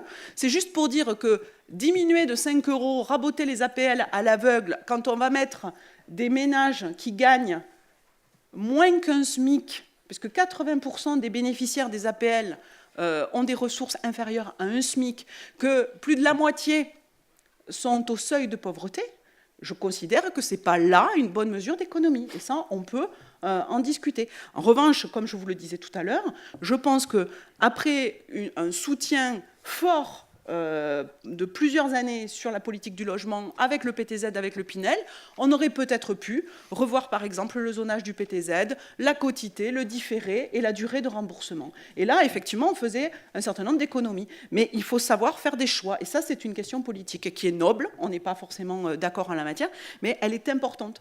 Elle est importante parce que derrière, encore une fois, c'est des territoires qui souffrent, c'est des personnes qui ne se logent pas. Et moi, j'avais cru comprendre qu'en voyant les chiffres de la construction qui ont été publiés depuis le début de l'année, le gouvernement voudrait corriger la trajectoire. Mais je constate que non. Finalement, ils préfèrent continuer la vente de logements sociaux qui vont rapporter ce qu'on leur a pris en fonds de roulement, ne pas poursuivre la mutualisation que l'on avait mis en place. Les prêts de haut de bilan, on l'avait fait. La mutualisation des organismes HLM pour inciter à produire là où il le faut en territorialisant, c'était une mesure que j'avais lancée dans l'agenda HLM 2015-2017. C'était des choses qui étaient prêtes, qui étaient lancées. On a préféré faire autrement.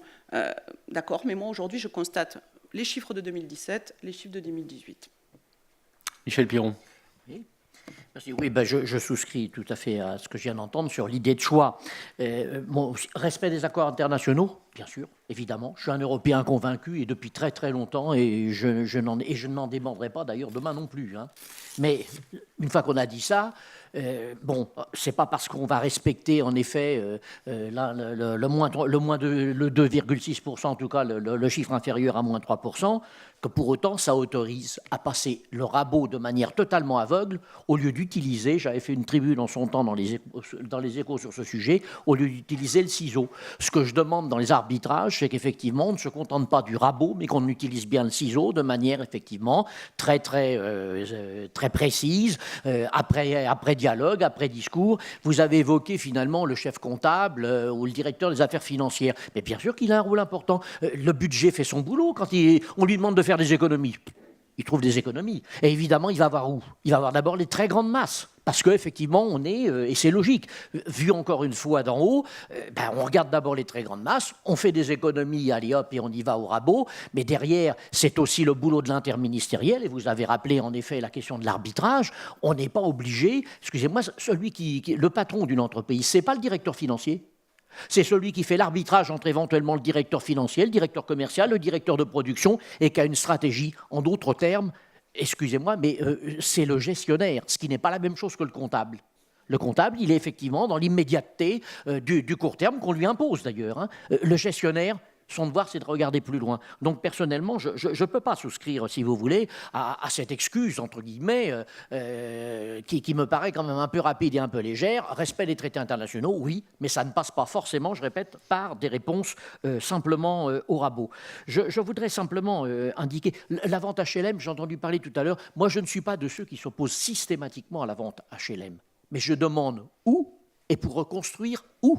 Je me souviens du débat sur les dos du dormant. Il y a des endroits et des départements où la vente... Les dos du dormant, c'était les organismes HLM qui avaient beaucoup de fonds propres. Mais si c'est pour vendre effectivement au centre et reconstruire à la 3e ou 4e couronne, si vous voulez, on peut aussi s'interroger après sur les effets de gentrification, si vous voulez, qui s'étendent de plus en plus et qui relèguent de plus en plus de gens loin de leur lieu de travail. Et là, je dois avouer que j'ai quand même été un peu choqué quand j'ai entendu tout à l'heure dire que, on n'embauchera pas quelqu'un qui aura plus d'1 heure de trajet de travail. Je vous invite à faire un petit exercice.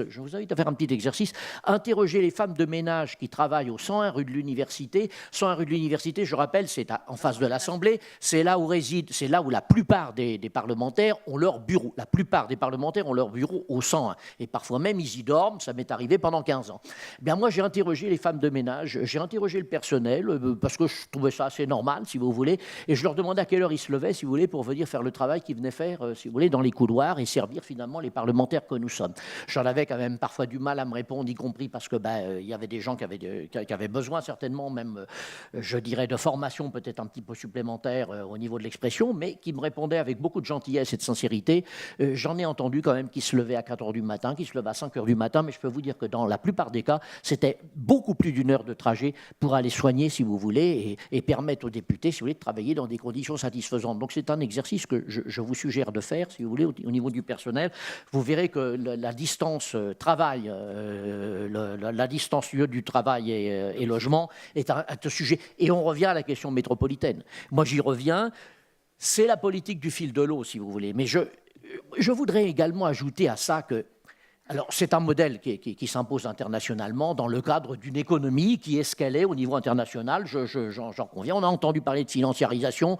Je ne sais pas si c'est uniquement l'explosion des services. On voit ça aussi bien dans des pays comme la Chine. Vous voyez comment on surconcentre dans toute la bande côtière, si vous voulez, dans un État continent qui a des espaces gigantesques, si vous voulez, qu'on laisse finalement quasiment. Hein. Donc, on n'a plus cette vision, en effet. Et c'est bien dommage, parce que moi, je reviens à la gouvernance de tout ça. Et vous savez, il y a une réflexion que j'ai assez souvent utilisée, en tout cas, et que je me suis toujours gardé comme un fil directeur, si vous voulez, quand on prétend construire ici plutôt que là, quand on prétend développer ici plutôt que là, quand on fait des choix politiques, en effet, et je reviens à l'aménagement du territoire, quand on doit gouverner des métropoles. Je me pose la question parfois de leur gouvernabilité. Je vous rappelle que c'est Spinoza qui disait que toute idée perd en compréhension ce qu'elle gagne en extension. Eh bien, je crains que ça puisse être en effet une interrogation bonne à poser quand on est devant des espaces métropolitains qui continuent de croître d'une manière aussi aveugle.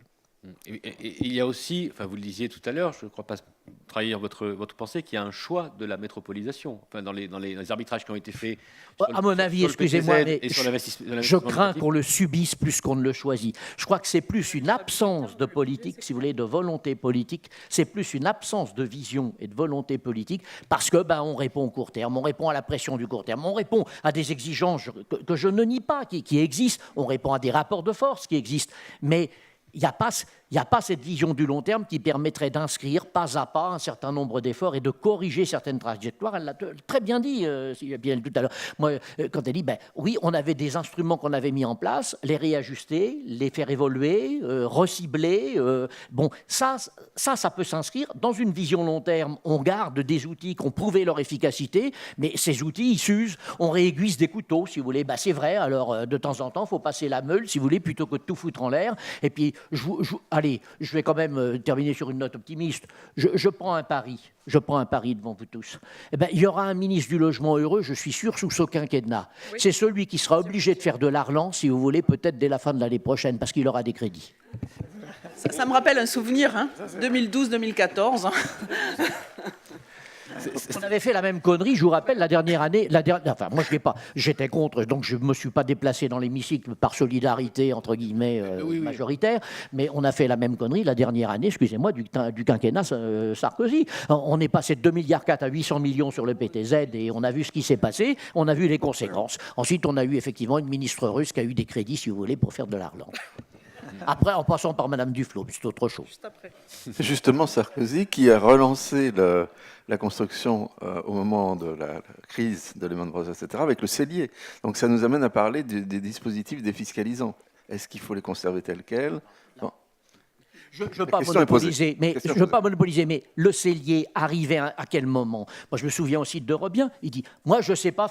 Il faut qu'on relance absolument. On a un effondrement de la filière construction. Et un effondrement de la filière construction, ça veut dire qu'on n'a même pas l'outil. Après, derrière, on n'a pas le personnel, on n'a pas les gens formés pour être capable de construire, si vous voulez, et de remonter la pente en fonction des vrais besoins. On était à 300... Quand on est à 310, 300 000 logements par an, si vous voulez, qu'on s'effondre à ce point-là, comment on remonte à 400 000 sans avoir le personnel et les entreprises? Donc là, il ne me l'a pas caché, Robien, à l'époque. Il a dit, moi, c'est très simple, j'y vais... alors, de la même manière, j'y vais au rabot, à l'envers, si vous voulez, j'y vais à la hache et je fouille des crédits qui parfois, c'est vrai, parfois, malheureusement, ont eu... Alors on a beaucoup monté en épingle certains exemples qui concernent certaines villes du Sud-Ouest d'ailleurs, n'est-ce pas? Je pense à l'une notamment. Bon, il y a eu en effet de la vacance. Bon, allez, disons-le, Mont-de-Marsan par exemple, à mon avis, a fait beaucoup causer. Mais il y a eu aussi des résultats. Bon, on a peut-être eu... Allez, si on a eu 20%, 25% ou 30% de déchets, c'est possible, si vous voulez, c'est possible. Mais ça veut dire qu'il y a eu 70% quand même qui ont contribué efficacement, utilement à la relance non seulement de la construction, mais en même temps qui ont permis de reloger les gens. Et notamment les classes moyennes. C'était fait. Stéphane Peu, qu'est-ce qu'il faudrait faire alors du coup? Qu'est-ce qu'il faudrait faire? Quelles mesures il faudrait Moi, très franchement, il n'y a pas si longtemps que ça, c'était en 2011, donc c'est pas si vieux. J'avais participé aux côtés de Thierry Repentin, qui je crois, déjà venu ici, et de beaucoup d'autres. On avait travaillé sur les états généraux du logement. C'était avant les élections présidentielles de 2012. On avait réussi à mettre d'accord sur un programme présidentiel qu'on soumettait à l'ensemble des candidats. Toute une série d'acteurs qui allaient, grosso modo, de la Fédération française du bâtiment à la Fondation Abbé Pierre, en passant au milieu par une vingtaine d'associations, d'organismes professionnels. Et pour faire vite, je pense que, relisez les états généraux du logement, je pense que grosso modo, par quelques ajustements, ça reste pertinent pour aujourd'hui. Moi, je pense, et sans être complètement inconscient des contraintes budgétaires, je pense que dans le périmètre actuel du budget du logement, sur la base de choix différents, on peut opérer à la fois une relance de la production, sécuriser un secteur qui aujourd'hui est insécurisé et donc du coup n'investit pas et n'en lance pas de programme. Mais vous savez, c'est un paquebot, la politique du logement. Quand vous avez une chute des permis de construire, comme on constate là maintenant depuis un peu plus de 6 mois, les effets vont se traduire sur l'emploi et sur la demande de logement, vont se traduire dans 3, 4, 5 ans. Et donc, j'ai bien vu une petite astuce nous être présentée au mois de juin à l'Assemblée nationale pour que désormais les ratios et les chiffres pour évaluer la politique du logement annuellement puissent changer et qu'on n'évalue pas les agréments, mais les livraisons, ce qui aurait permis que pendant tout le quinquennat qui s'ouvre, on ne mesure que ce qui s'est fait sous les précédents quinquennats. Oui, il faut 3 à 4 ans pour une opération. Je vois bien, bon, on peut toujours jouer avec des astuces de ce type, mais il faut être sérieux. Il faut toujours changer le thermomètre. Mais... Voilà. Et, il faut être sérieux. Moi, je pense, pour revenir à la question sur la défiscalisation, moi, je ne suis pas un grand fan de la défiscalisation telle qu'elle existe aujourd'hui. Je pense, par contre, je suis favorable à des aides qui aillent indirectement au secteur privé. Moi, je suis toujours été très partisan. J'ai aussi créé une coopérative d'accession à la propriété sur mon territoire. Je suis beaucoup plus partisan que les aides publiques aident des gens qui ne sont pas propriétaires à le devenir, plutôt que d'aider des gens qui sont déjà propriétaires à le devenir davantage. D'abord parce que quand on regarde la situation des inégalités dans notre pays. Certes, il y a les inégalités de revenus. Mais aujourd'hui, de plus en plus, les inégalités sont à la fois des inégalités de revenus, mais se cumulent avec des inégalités de patrimoine. Et avoir des aides sans trop ou sans beaucoup de contreparties, voire il y avait des contreparties pour le Pinel, il n'y en avait quasiment pas pour le Cellier. Ou quasiment pas. Enfin, bon, bref. Avoir des aides publiques aussi massives, sans contrepartie, me paraît toujours un problème. Voilà, déjà en soi, quel que soit le sujet. Et par ailleurs, je pense qu'il faut mettre beaucoup plus d'argent sur le PTZ, qui lui avait des contreparties. Moi, il se trouve que, accédant à la propriété, j'ai bénéficié d'un PTZ parce que mes revenus m'y autorisaient. Mais pendant les 6 ans de remboursement du PTZ, vous ne pouvez pas vendre votre logement. Ou alors, si vous le vendez, vous remboursez le PTZ. Il y avait des contreparties qui s'appliquent aux individus qui en bénéficient ou aux familles qui en bénéficient. Mais bon. Donc une meilleure contrepartie pour tout ce qui est des contreparties, notamment sur le caractère éventuellement spéculatif de ces aides. Et puis surtout, il faut les réorienter. Moi, je crois beaucoup au secteur HLM dans notre pays. J'y crois beaucoup. Pourquoi ?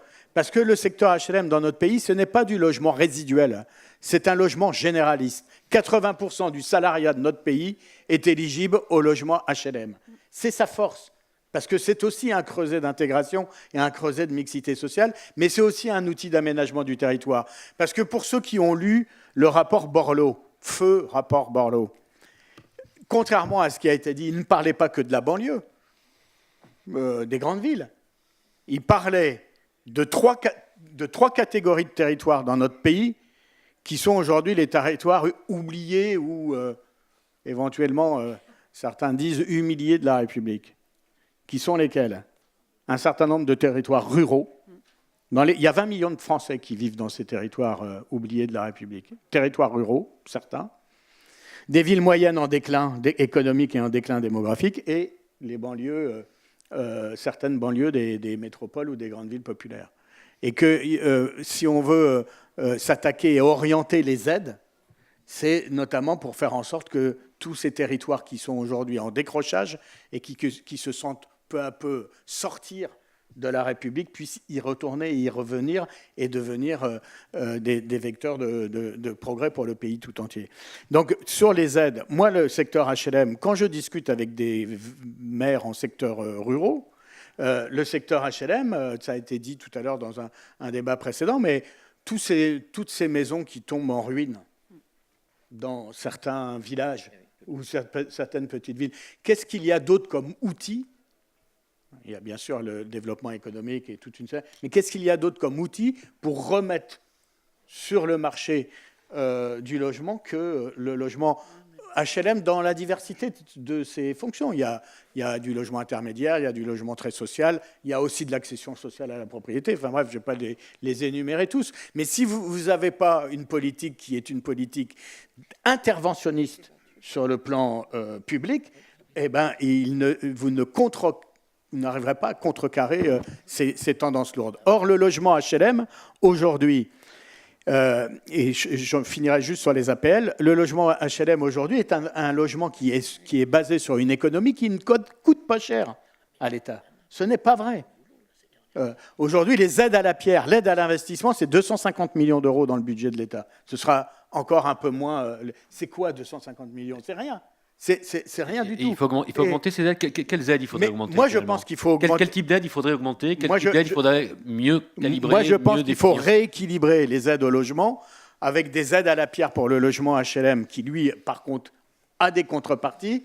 Parce que, si vous voulez, j'ai fait le calcul sur un immeuble à Saint-Denis, on va être très concret. Pas d'aide à la pierre, ou très peu d'aide à la pierre, quasiment pas aujourd'hui. Tout sur l'emprunt et les fonds propres de l'organisme.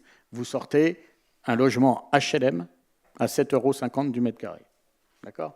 7,50 € du mètre carré, un smicard célibataire ou une smicarde célibataire qui n'a pas d'APL, mais pour un F2 moyen, 50% de ses revenus dans le logement.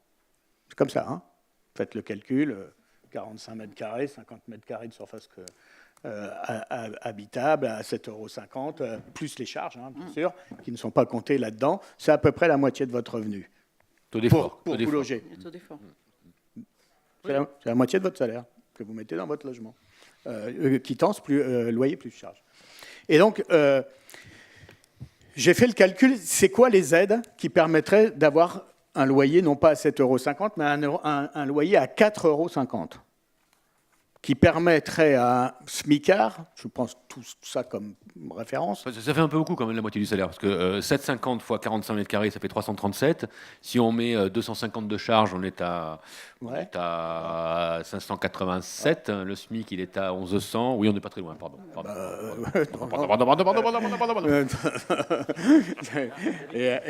Et encore. Ton argument n'en est que renforcé. Voilà, Stéphane. merci. Mais je sais qu'on a la réputation de mal compter, mais quand même.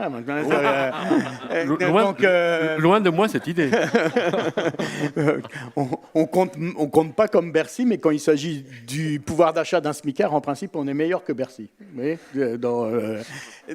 donc, du coup, vous m'avez coupé. Mais donc, oui, comment avoir un loyer de 4,50 €? Il faut déclencher des aides à la pierre c'était une des propositions des États généraux du logement en 2011. À l'époque, ils étaient de 500 millions, c'était de les mettre à 1 milliard, grosso modo. Mais indépendamment du fait que vous faites gagner du pouvoir d'achat à des gens modestes, ce qui n'est pas rien du point de vue des politiques sociales, et aussi des politiques économiques. Parce qu'un smicard qui gagne 200 € de pouvoir d'achat, il ne le place pas en Suisse. Il dépense. Donc, il va... Bah oui, mais ce n'est pas la même chose. Il le réinjecte immédiatement dans de l'économie et dans de l'acquisition. Mais indépendamment de ça, quand on s'inquiète de la hausse continue des APL dans le budget de l'État, mais pourquoi les APL, elles augmentent? D'abord parce que la pauvreté augmente. Parce que quand, Madame le disait très bien tout à l'heure, qui touche les APL dans notre pays? Il faut être très pauvre ou avoir une très grande famille nombreuse. Parce qu'il y a un autre sujet qui est le poids des politiques natalistes des années 50 dans le mode de calcul des aides sociales. Mais bon, passons sur le sujet. Il faut être très pauvre. Un smicard n'a pas d'APL. Une retraitée ou un retraité au minimum vieillesse n'a pas d'APL dans les modes de calcul aujourd'hui. Donc, il faut être vraiment dans des difficultés extrêmement importantes. Bon, mais le seul moyen de baisser les APL, il y en a deux, si on veut rester juste. Un, c'est la réduction de la pauvreté, mais deux, c'est le taux d'effort des loyers. Et donc, est-ce qu'il vaut mieux avoir une aide one-shot à l'investissement pour avoir des loyers modérés qui redonnent du pouvoir d'achat et qui sont moins consommateurs des aides à la personne, qui, elles, sont récurrentes et reviennent tous les mois, ou faut-il continuer de réduire les investissements, de laisser filer l'augmentation incessante des loyers et la pauvreté étant ce qu'elle est, l'économie de notre pays, et le choix de la précarité massive du salariat étant celui fait par les économies dominantes dans notre pays et par les pouvoirs politiques, aller vers une hausse qui sera sans cesse des APL, sauf à décider de les réduire et à mettre un peu plus dans la pauvreté des familles, comme le gouvernement actuel envisage de le faire, si j'ai bien compris, avec une nouvelle fois le gel et 1 milliard d'économies programmées sur l'APL, si on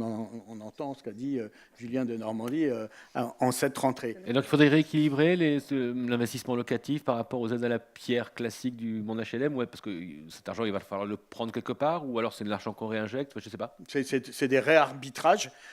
D'abord, c'est une vision un peu de moyen terme, c'est-à-dire comment des aides à la pierre qui permettent de réguler les niveaux des loyers et de baisser et éventuellement de baisser les niveaux des loyers font qu'on s'attaque on baisse à moyen terme et à la livraison de ces logements le recours à l'APL sur la base des critères de solvabilité qui restent identiques. Donc c'est une politique de moyen terme. Si vous voulez, on revient toujours à cette question du court-termisme et du moyen terme. Et puis ensuite, moi, ce que je pense, c'est qu'il ne faut surtout pas, mais là, j'ai un désaccord majeur avec la majorité parlementaire et avec le gouvernement. Et très franchement, je suis pas, pour ceux qui me connaissent un peu, je suis pas comment dire, je rentre jamais dans les polémiques a priori et encore moins par idéologie. Et donc j'ai fait le choix de discuter beaucoup avec Julien de Normandie avant la loi. J'ai participé aux assises qui ont précédé la loi Elan, etc. Enfin bon, bref, j'ai donné tout ce que je pouvais. Et je me suis aperçu, à force de discuter, y compris de discussions individuelles avec le ministre, en tête-à-tête à de nombreuses reprises, je me suis aperçu en fait que le problème, il n'est pas, de conception ou de bonne ou de mauvaise mesure. Le problème, il est purement idéologique. Et franchement, ce qui m'inquiète, c'est l'application dogmatique d'une idéologie libérale, ultra-libérale, disons-le, à un problème comme celui du logement qui nécessite une approche, de mon point de vue, d'abord plus ancrée dans les réalités historiques de notre pays et qui s'adosse davantage à une vision davantage mixée de l'économie entre le secteur privé et le secteur public. Et l'idée que la crise du logement dans notre pays puisse trouver l'essentiel de sa réponse dans la dérégulation, dans la libération des énergies, le mot magique, du secteur marchand, qui lui-même est entravé, parce que qui dit mixité de l'économie dit interaction entre le secteur privé et le secteur public. La représentante des promoteurs l'a très bien dit tout à l'heure, et eux-mêmes subissent... Alexandra François-Kixac. Pardon, j'avais retenu Alexandra, je n'avais pas retenu le reste. Mais, elle est connue. Voilà. Et donc, je trouve que l'idée, parce qu'en fait, l'acte 1, ça a été la réduction de loyer de solidarité dans la loi de finances. On pompe les fonds propres des organismes, on les met à genoux. Ce n'est pas vrai que les prêts de haut de bilan et tout ça qui existaient, Sylvia Pinel l'a dit à juste titre, qui existaient avant, ce n'est pas vrai que ça compense. Enfin, ça, c'est une hérésie. Il n'y a pas un bailleur social sérieux qui a étudié son plan d'investissement sur les 5 ans qui viennent, qui peut vous dire, moi j'ai présidé un organisme HLM de 20 000 logements, on avait 8,5 millions de fonds propres, on va progressivement descendre à 500 000 euros de fonds propres, et les prêts de haut de bilan, si on met tout bout à bout, ça va nous apporter 1,5 million. Donc, et c'est valable pour tout le monde, pour tous les organismes HLM. Et quel est l'arbitrage d'un organisme HLM digne de ce nom quand vous avez aussi peu de fonds propres? Eh ben, vous vous occupez d'abord de vos locataires qui sont en place, des entretiens nécessaires, des réparations nécessaires, et puis vous renvoyez à plus tard ou vous annulez tous les projets de production nouvelle. C'est ça l'analyse, c'est ça qui est en train de se produire, et y compris les acquisitions en VFA, qui étaient une des parties des recettes pour les promoteurs immobiliers. Donc c'est tout un système que vous êtes en train de déstabiliser, avec à la clé une économie de la pénurie qui va continuer de s'aggraver. Et je ne peux pas parler du logement sans en parler, parce que c'est un sujet qui me tient tellement à cœur, et j'étais encore la semaine dernière sur l'incendie d'Aubervilliers où il y a eu un mort. C'est que quand même, dans une économie de pénurie, comme dans toutes les économies de pénurie, ça nourrit une économie noire. Oui. Et que dans mon département, mais dans d'autres, c'est de plus en plus un phénomène national, vous avez sur la base de l'économie de pénurie, prospèrent les marchands de sommeil, prospère l'économie noire du logement, avec derrière des souffrances sociales incroyables et des morts. Et des morts. Moi, j'ai été élu dans une ville où de 2002 à 2012, j'ai ramassé 25 cadavres dans l'habitat insalubre, dont 11 enfants. Voilà. Donc c'est concret, ça. C'est l'économie. Quand vous avez une telle pénurie que vous pouvez vendre, louer très cher un bien médiocre ou insalubre, et qu'en dépit de cela, vous avez la queue pour signer un bail ou pour vous remettre une enveloppe pour occuper le logement, bah malheureusement, la vie est ainsi faite et l'homme est ainsi fait qu'il y a quand même des personnes pour dire je fais. Et pas forcément... alors, vous avez une économie qui est devenue le premier facteur de blanchiment de l'argent sale de la Seine-Saint-Denis, notamment des stupéfiants, mais vous avez aussi toute une série de gens avec des statuts sociaux très différents qui peuvent être attirés par l'argent facile. Moi, j'ai fait radier un prof d'économie de Paris-Dauphine de ses cours à Dauphine parce qu'il était marchand de sommeil. J'ai fait radier de l'ordre des médecins radier pour 6 mois, un médecin de l'ordre des médecins. Pareil pour un avocat par les bâtonniers, etc. Enfin, bon, on retrouve de tout. Donc, à un moment donné, on peut, dans un périmètre budgétaire identique, et donc Maastrichto-compatible, c'est moi qui vous le dis, je suis prêt à ça. S'il faut, ça fait un peu mal. Est-ce que tu peux le répéter? Est-ce que tu peux le répéter? S'il faut faire avancer la politique du logement et le droit au logement pour tous, je suis prêt à l'accepter.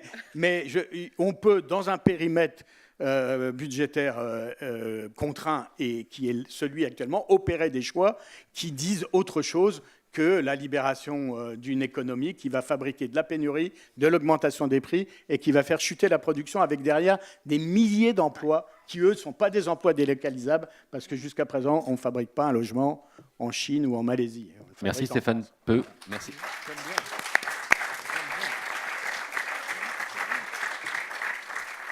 Avant de donner la parole à Frédéric Descrozaille, qui aura 2-3 choses à dire, je présume, Boris Vallaud, qu'est-ce qu'il faudrait privilégier comme aide?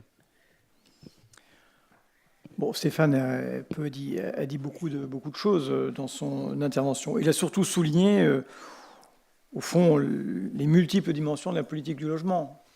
La politique du logement est l'outil de tout un tas d'autres préoccupations, et en particulier social. Et ça me paraît majeur. Ce qu'il faut redire, à mon sens, c'est que, on l'a dit tout à l'heure, le logement social n'est pas un bien marchand comme les autres, et qu'on peut difficilement confier au marché, où l'offre est chroniquement soit déficitaire, soit inadaptée, le sort des classes moyennes et des classes populaires. Et c'est le sens, depuis plusieurs décennies, de la politique du logement social en France. Et c'est pour ça qu'il est extrêmement préoccupant qu'elle soit déstabilisée à ce point. Et ça n'est en effet pas théorique, puisque dans le département où je suis élu, le bailleur social, XL Habitat, voit pour 2018, grosso modo, entre les pertes de recettes et les surcoûts, un différentiel qui est défavorable de 3 millions d'euros. C'est, je crois, 350 opérations de logement. Ça n'est pas rien et ça n'est pas théorique. Et on a raison de dire qu'en effet, il y a la question urbaine, mais il y a la question rurale, de la pauvreté en milieu rural, qui est parfois moins visible qu'en milieu urbain, mais enfin qui est extrêmement présente, qui fonctionne avec une forme d'économie de la subsistance, du troc, qui est tout à fait singulier. Et la question du logement, elle est particulièrement prégnante. Je l'ai dit tout à l'heure, je crois qu'en effet, sans doute, à cadre budgétaire constant, on doit pouvoir améliorer l'efficacité des aides par leur ciblage, par leur adaptation aux besoins. C'est compliqué de dire comme ça, de façon un peu univoque, on a besoin de la production de 500 000 logements par an. C'est un peu court, en réalité, dans le diagnostic. On a besoin de savoir quel type de logement, où, pour quelle catégorie de population, dans quel parcours résidentiel, dans quel projet de développement territorial et économique. Et c'est sur la base de ce diagnostic-là qu'on pourra à mon sens, moduler les aides. Le second sujet qui est connexe, c'est celui de la libération du foncier. Parce qu'en réalité, là aussi, il y a des endroits où on a des pénuries de logements, et puis d'autres où, parce qu'il y a eu des mutations industrielles, on a du logement disponible.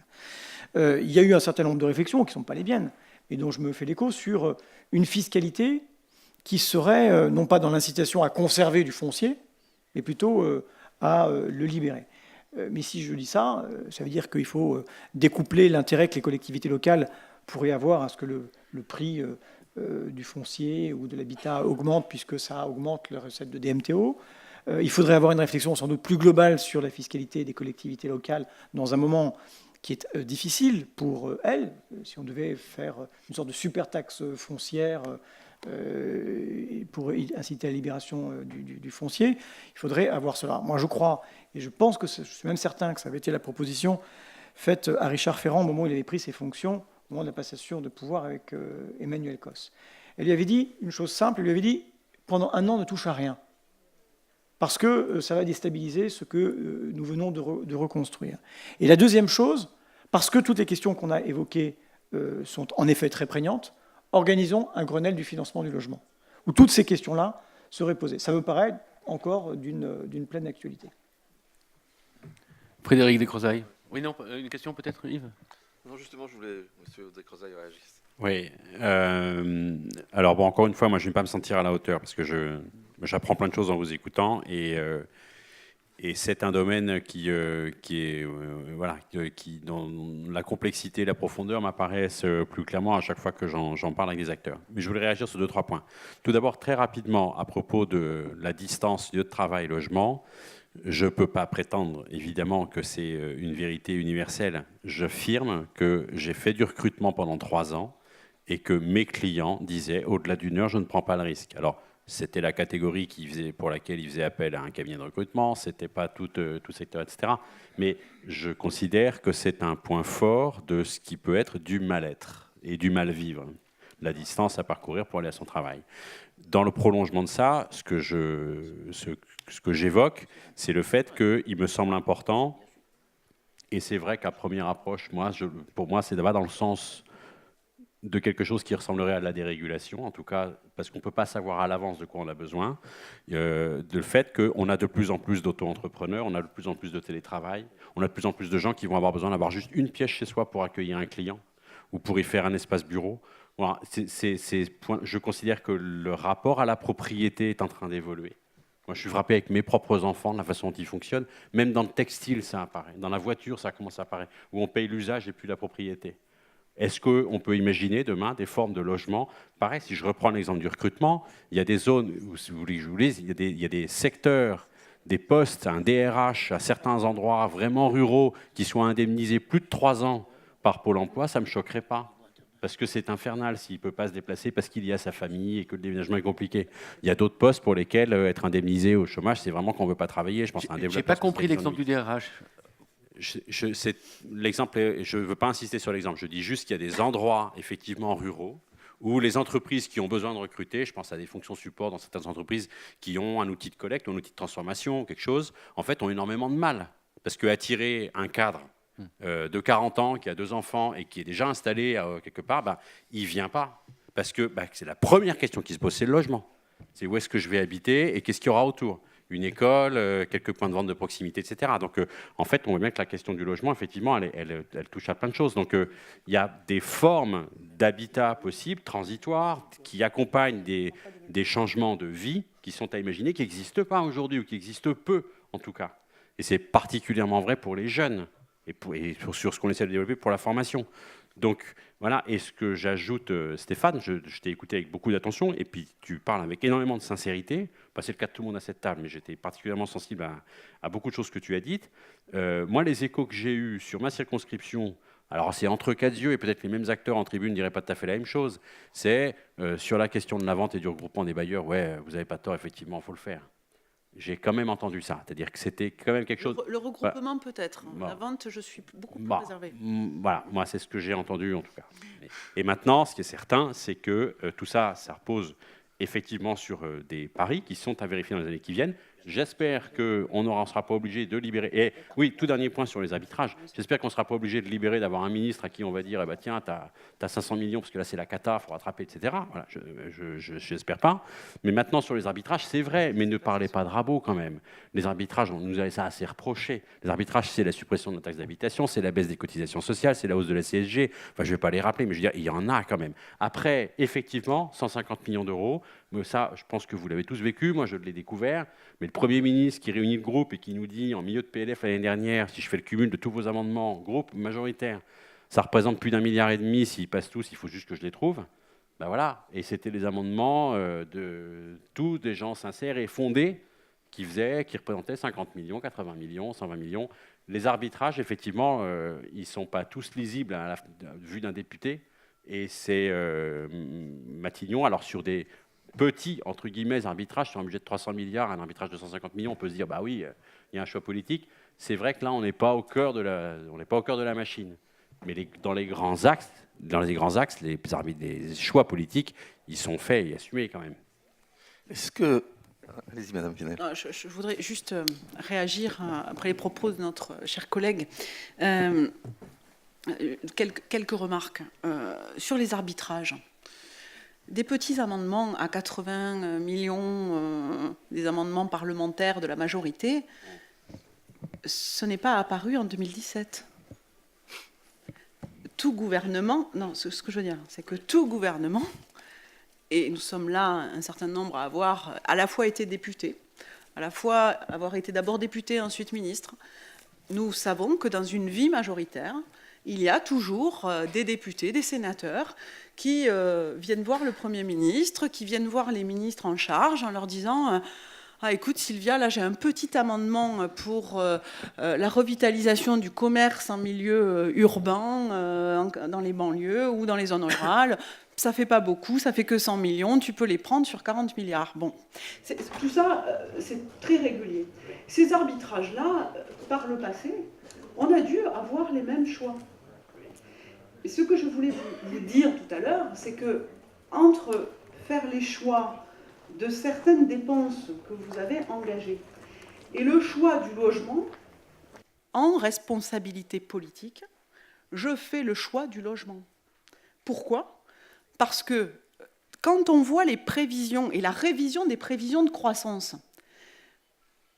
moi je me rappelle 2012-2014, où on a un problème de croissance dans notre pays qui est en partie lié à la politique du logement et au problème de la construction qui ne décolle pas. Quand on voit les prévisions de croissance qui ont été revues à la baisse et qu'on voit les chiffres de la construction, je fais le même pari que Michel, c'est que dans ce PLF ou peut-être le PLF suivant, vous aurez un ministre du Logement qui sera chargé de faire un plan de relance. Parce que cela est tellement pénalisant pour l'économie dans notre pays, pour l'emploi. Parce que là, les entreprises, on parle souvent des grosses entreprises de construction. Mais derrière, il y a toutes ces PME, tous ces artisans. Et chaque fois qu'il y a un problème dans le logement, c'est le plus vaste plan social enregistré en France, dont on ne parle peu que parce qu'il touche des fois des entreprises de 10 salariés. Donc c'est forcément 10 salariés par rapport à 450 d'une grande entreprise. Ça n'attire pas les médias de la même manière. Mais je peux vous assurer qu'il y aura dans ce quinquennat un plan de relance, parce que sinon c'est des territoires en perte de vitesse, en perte de démographie, en perte d'aménagement du territoire et d'accès au logement. Et moi, je me souviens d'une promesse du candidat Macron sur les SDF que l'on peut tous partager. Et évidemment que cette question nous touche tous et qu'on aimerait améliorer la situation de l'hébergement d'urgence et de l'accès au logement pour tous.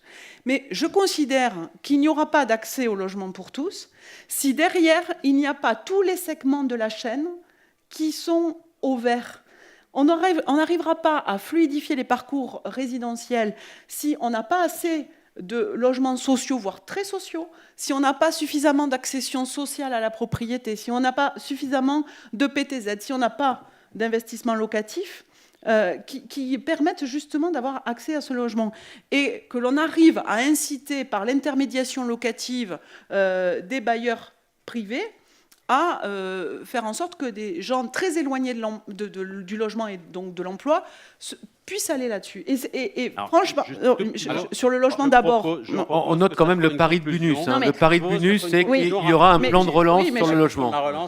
Mais voilà. Et un autre point, pour terminer, je ne parlerai plus, je vous le promets, c'est la politique foncière. Parce que ça, on en a peu parlé. Et on a véritablement... Et là, la première, c'est un thème sur lequel j'ai trop peu travaillé, je reconnais, que pour faire baisser le coût du logement dans certaines zones tendues, si on ne travaille pas sur le foncier, on n'y arrivera pas. Et donc, voilà, ma dernière proposition, elle concerne sur un travail fin sur le foncier, et notamment pour libérer du foncier avec la question de l'inversion des plus-values. Et là, je te rappelle, cher Boris, des événements douloureux devant le Conseil constitutionnel. Oui. Stéphane Peu, vous vouliez parler de cette affaire de vente 40 000 HLM. J'ai une question tout de même sur le passage du logement social à la propriété. Il y a énormément de populations dans des villes comme les vôtres où ce passage au statut de propriétaire, qui permet ensuite de transmettre, est une très grande fierté pour les gens qui arrivent à se financer ça. Et donc, est-ce que finalement la clé, c'est pas de fluidifier de manière à ce que dans le parcours du résidentiel, il y ait d'abord effectivement un parcours logement social, mais qu'on fasse tout ensuite pour que l'accès à la propriété soit facilité? Alors, c'est deux questions très différentes. Sur l'accession à la propriété, moi je suis dans ce qu'on appelle une zone tendue.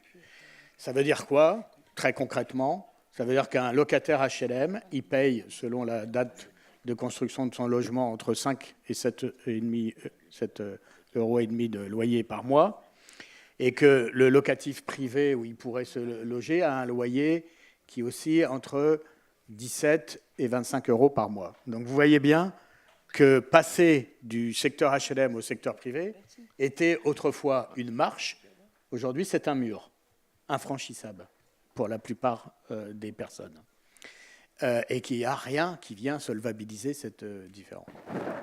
C'est la raison pour laquelle moi j'avais créé une coopérative d'accession à la propriété. Parce que justement, en créant cette coopérative, que je destinais principalement aux locataires HLM, l'office HLM que je présidais offrait une garantie de rachat à un prix indexé pendant la durée du prêt de la personne. Ce qui avait notamment comme avantage de faire accéder au crédit immobilier des gens qui n'y avaient pas accès, non pas en fonction de leurs revenus, mais parce qu'ils étaient en CDD, parce qu'ils étaient en intérim, parce qu'ils avaient passé l'âge, entre guillemets, des 45, 50 ans, et qu'emprunter sur 20 ans, passer 50 ans, ça devient compliqué ou très cher. Et donc, en mettant ce mécanisme de garantie de rachat, on faisait accéder au crédit immobilier des gens qui n'y avaient pas le droit pour leurs raisons sociales et pas pour leurs revenus.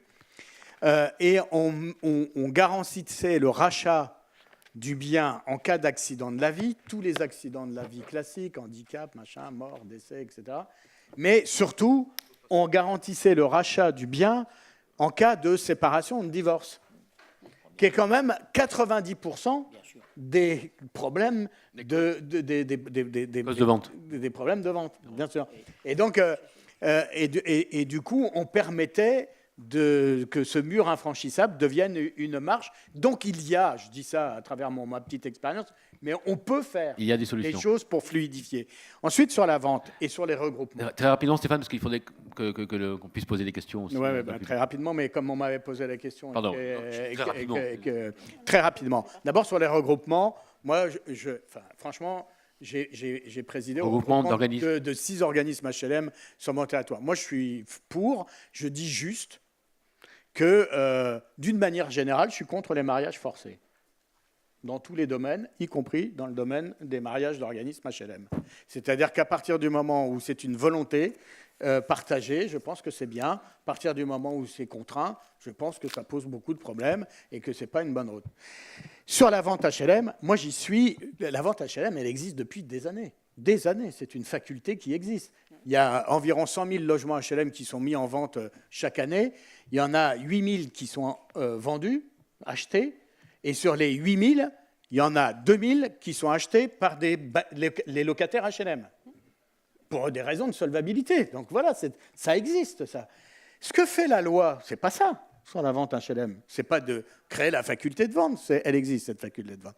C'est qu'elle vous oblige à vendre puisque c'est devenu votre seule ressource.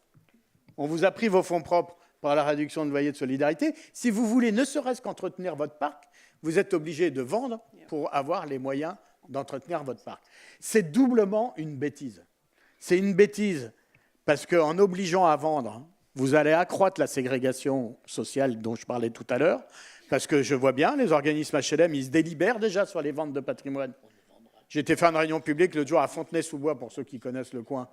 Les organismes HLM, ils vont vendre à Vincennes, où il y a très peu de logements HLM. Ils vont vendre à Saint-Mandé. Avec le fruit de la vente, éventuellement, ils vont construire à Fontenay-sous-Bois, où il y a déjà 40% de logements HLM, et ainsi de suite. Et on va ségréguer. Là où il n'y a pas de marché pour acheter les logements HLM, comme chez moi, par exemple, on ne va pas vendre les logements à la découpe aux 4 000 de la Courneuve. Hein?